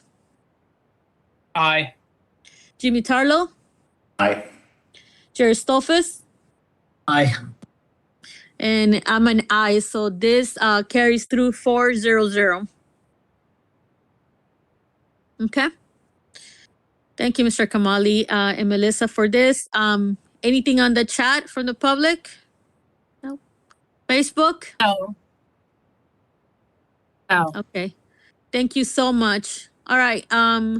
Moving on to the next item. I'm so proud of you guys. Look how early we're at. I'm like holding on by one hair. All right. So there are various proclamations that have been going on when it comes to the city. Some of them have been requested from the various groups we work. And I'll read them in order. So you have the Mayor's Proclamation, National School Choice Week that will take place in January. And we're putting those proclamations just forward so you know they're happening. And that way we send it to our partners as well, and the team could move forward with it. We had, there it is. So you could put it in front. They're not too long, I promise. So this is declaring January 23rd to the 29th, School Choice Week in the city of Mount Rainier. It says, whereas the children of Mount Rainier should have access to the highest quality education possible, and whereas Mount Rainier recognizes the important role that an effective education plays in preparing all students in Mount Rainier to be successful adults, and whereas quality education is critically important to the economic vitality of Mount Rainier, and whereas Mount Rainier is home to the multitude of high-quality public and non-public schools for which parents can choose for their children, in addition to families who educate children in their home. And whereas education variety not only helps the diversity of our economy, but also enhances the vibrancy of our community. And whereas Mount Rainier has many high-quality teaching professionals in all types of school settings who are committed to educating our children. And whereas School Choice Week is celebrated across the country by millions of students, parents, educators, schools, and organizations to raise awareness of the needs for effective education options.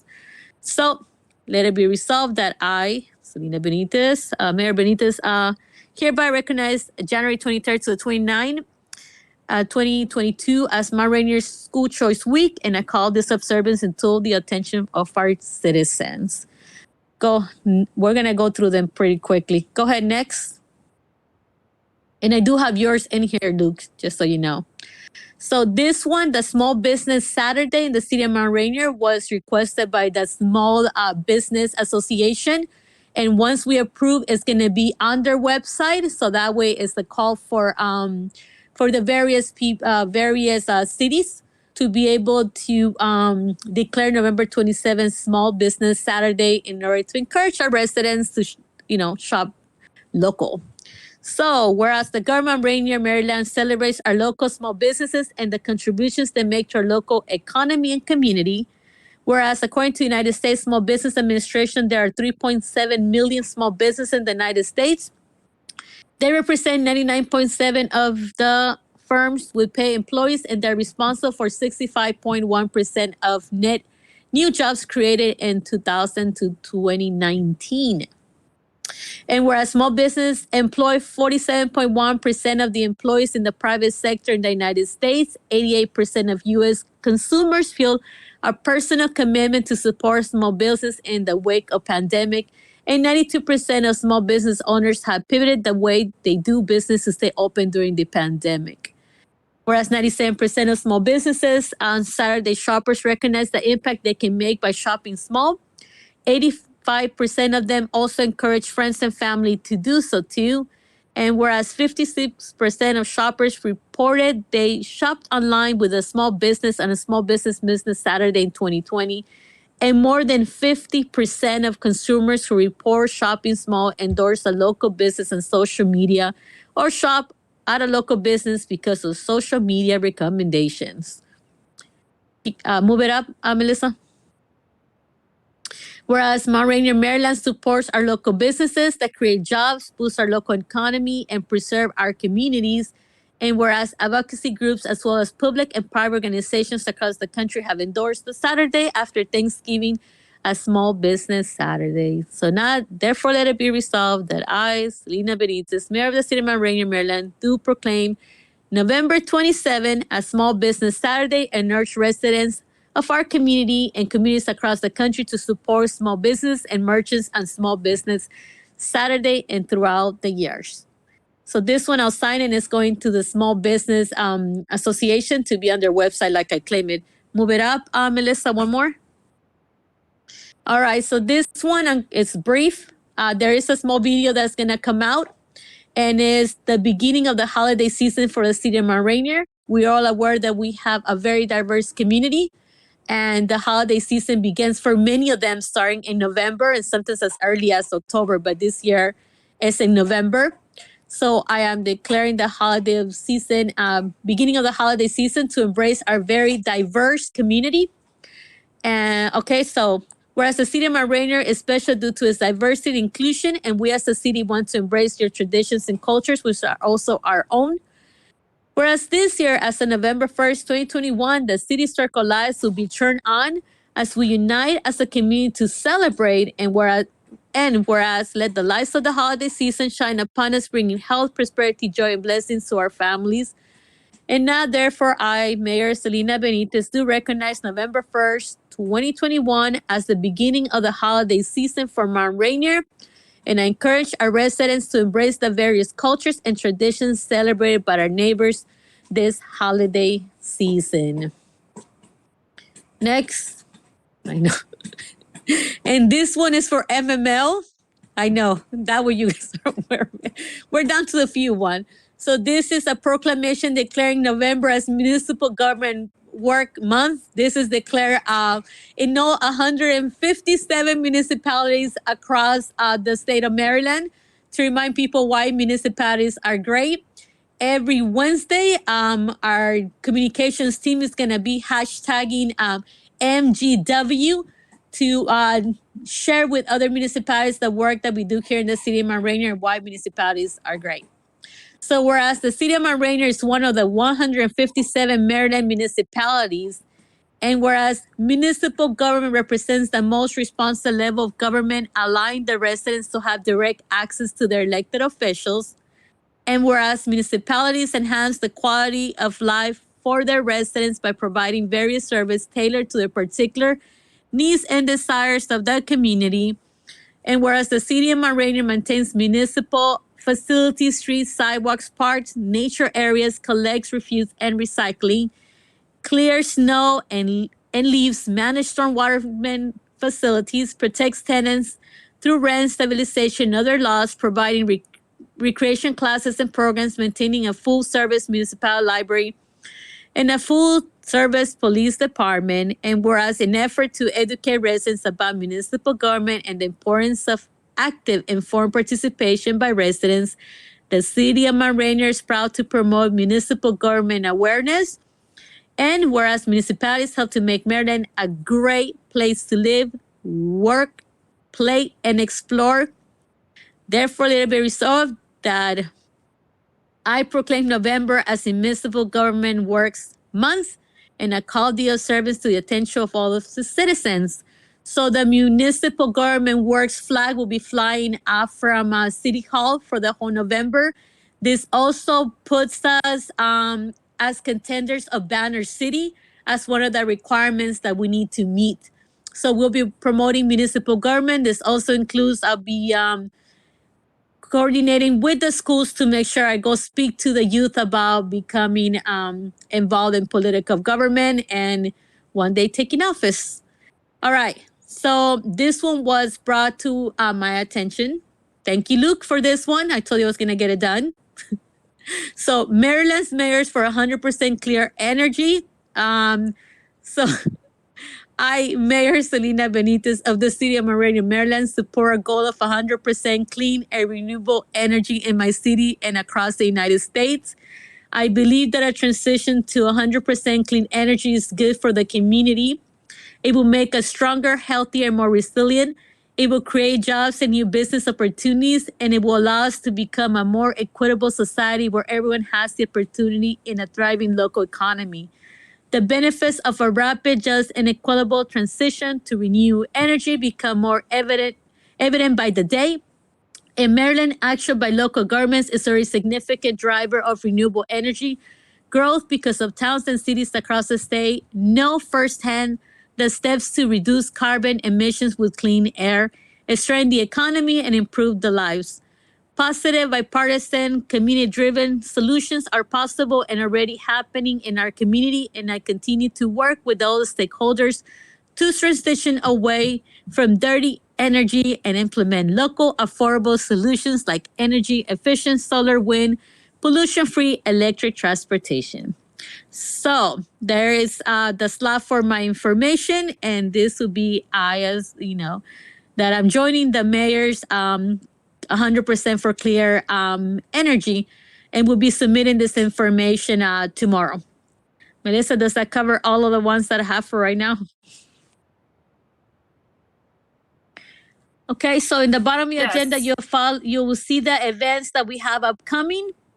They are there. They're also going to be promoted through the various social media. Can you move it up to the agenda, Melissa?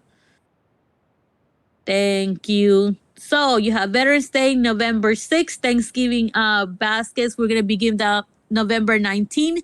The link is active and live. The 15th is the last day to register. Pictures with Santa will be December 11th. The Census Community Volunteer Luncheon is upcoming. We're looking for the day. Santa will be driving through the city of Mount Rainier, and we will notify residents when that will be happening. And we're also going to be having holiday baskets. So that's a couple of the feedback of what's coming up in the city. The Parade of Lights are going to be announced as well by the Rec Committee, and Diwali is going to be taking place on November 20 by the Food Forest Park. More information forthcoming as well. So council, you have heard the proclamations. You don't need to vote on them. I just want to make sure they're here for record. So moving on to item number 16. I would like to put a motion on the floor to adjourn at 10:11 p.m. So moved. Second, by who? Seconded. It's been properly moved in second. Any objections, abstentions? Hearing none, this meeting has come to an end. Thank you guys so much. Thank you all. Thank you, staff. Thank you, Melissa. Thank you, Jared. Thank you, Kamali. Thank you, Alma. Appreciate it. Welcome. Thanks, everyone. I appreciate it. Appreciate your time. And thank you, Council as well, and the whole entire staff for making sure we were brief. And it's not 12 o'clock or 1 o'clock in the morning. So last thing, check your calendar so that we could look into when the next ARPA meeting is and when the next community events are going to be held for ARPA. All right. Thank you guys so much. Have a good night. Thank you. Thank you, Mayor. Good night, and everyone. Council. Thank you. Night.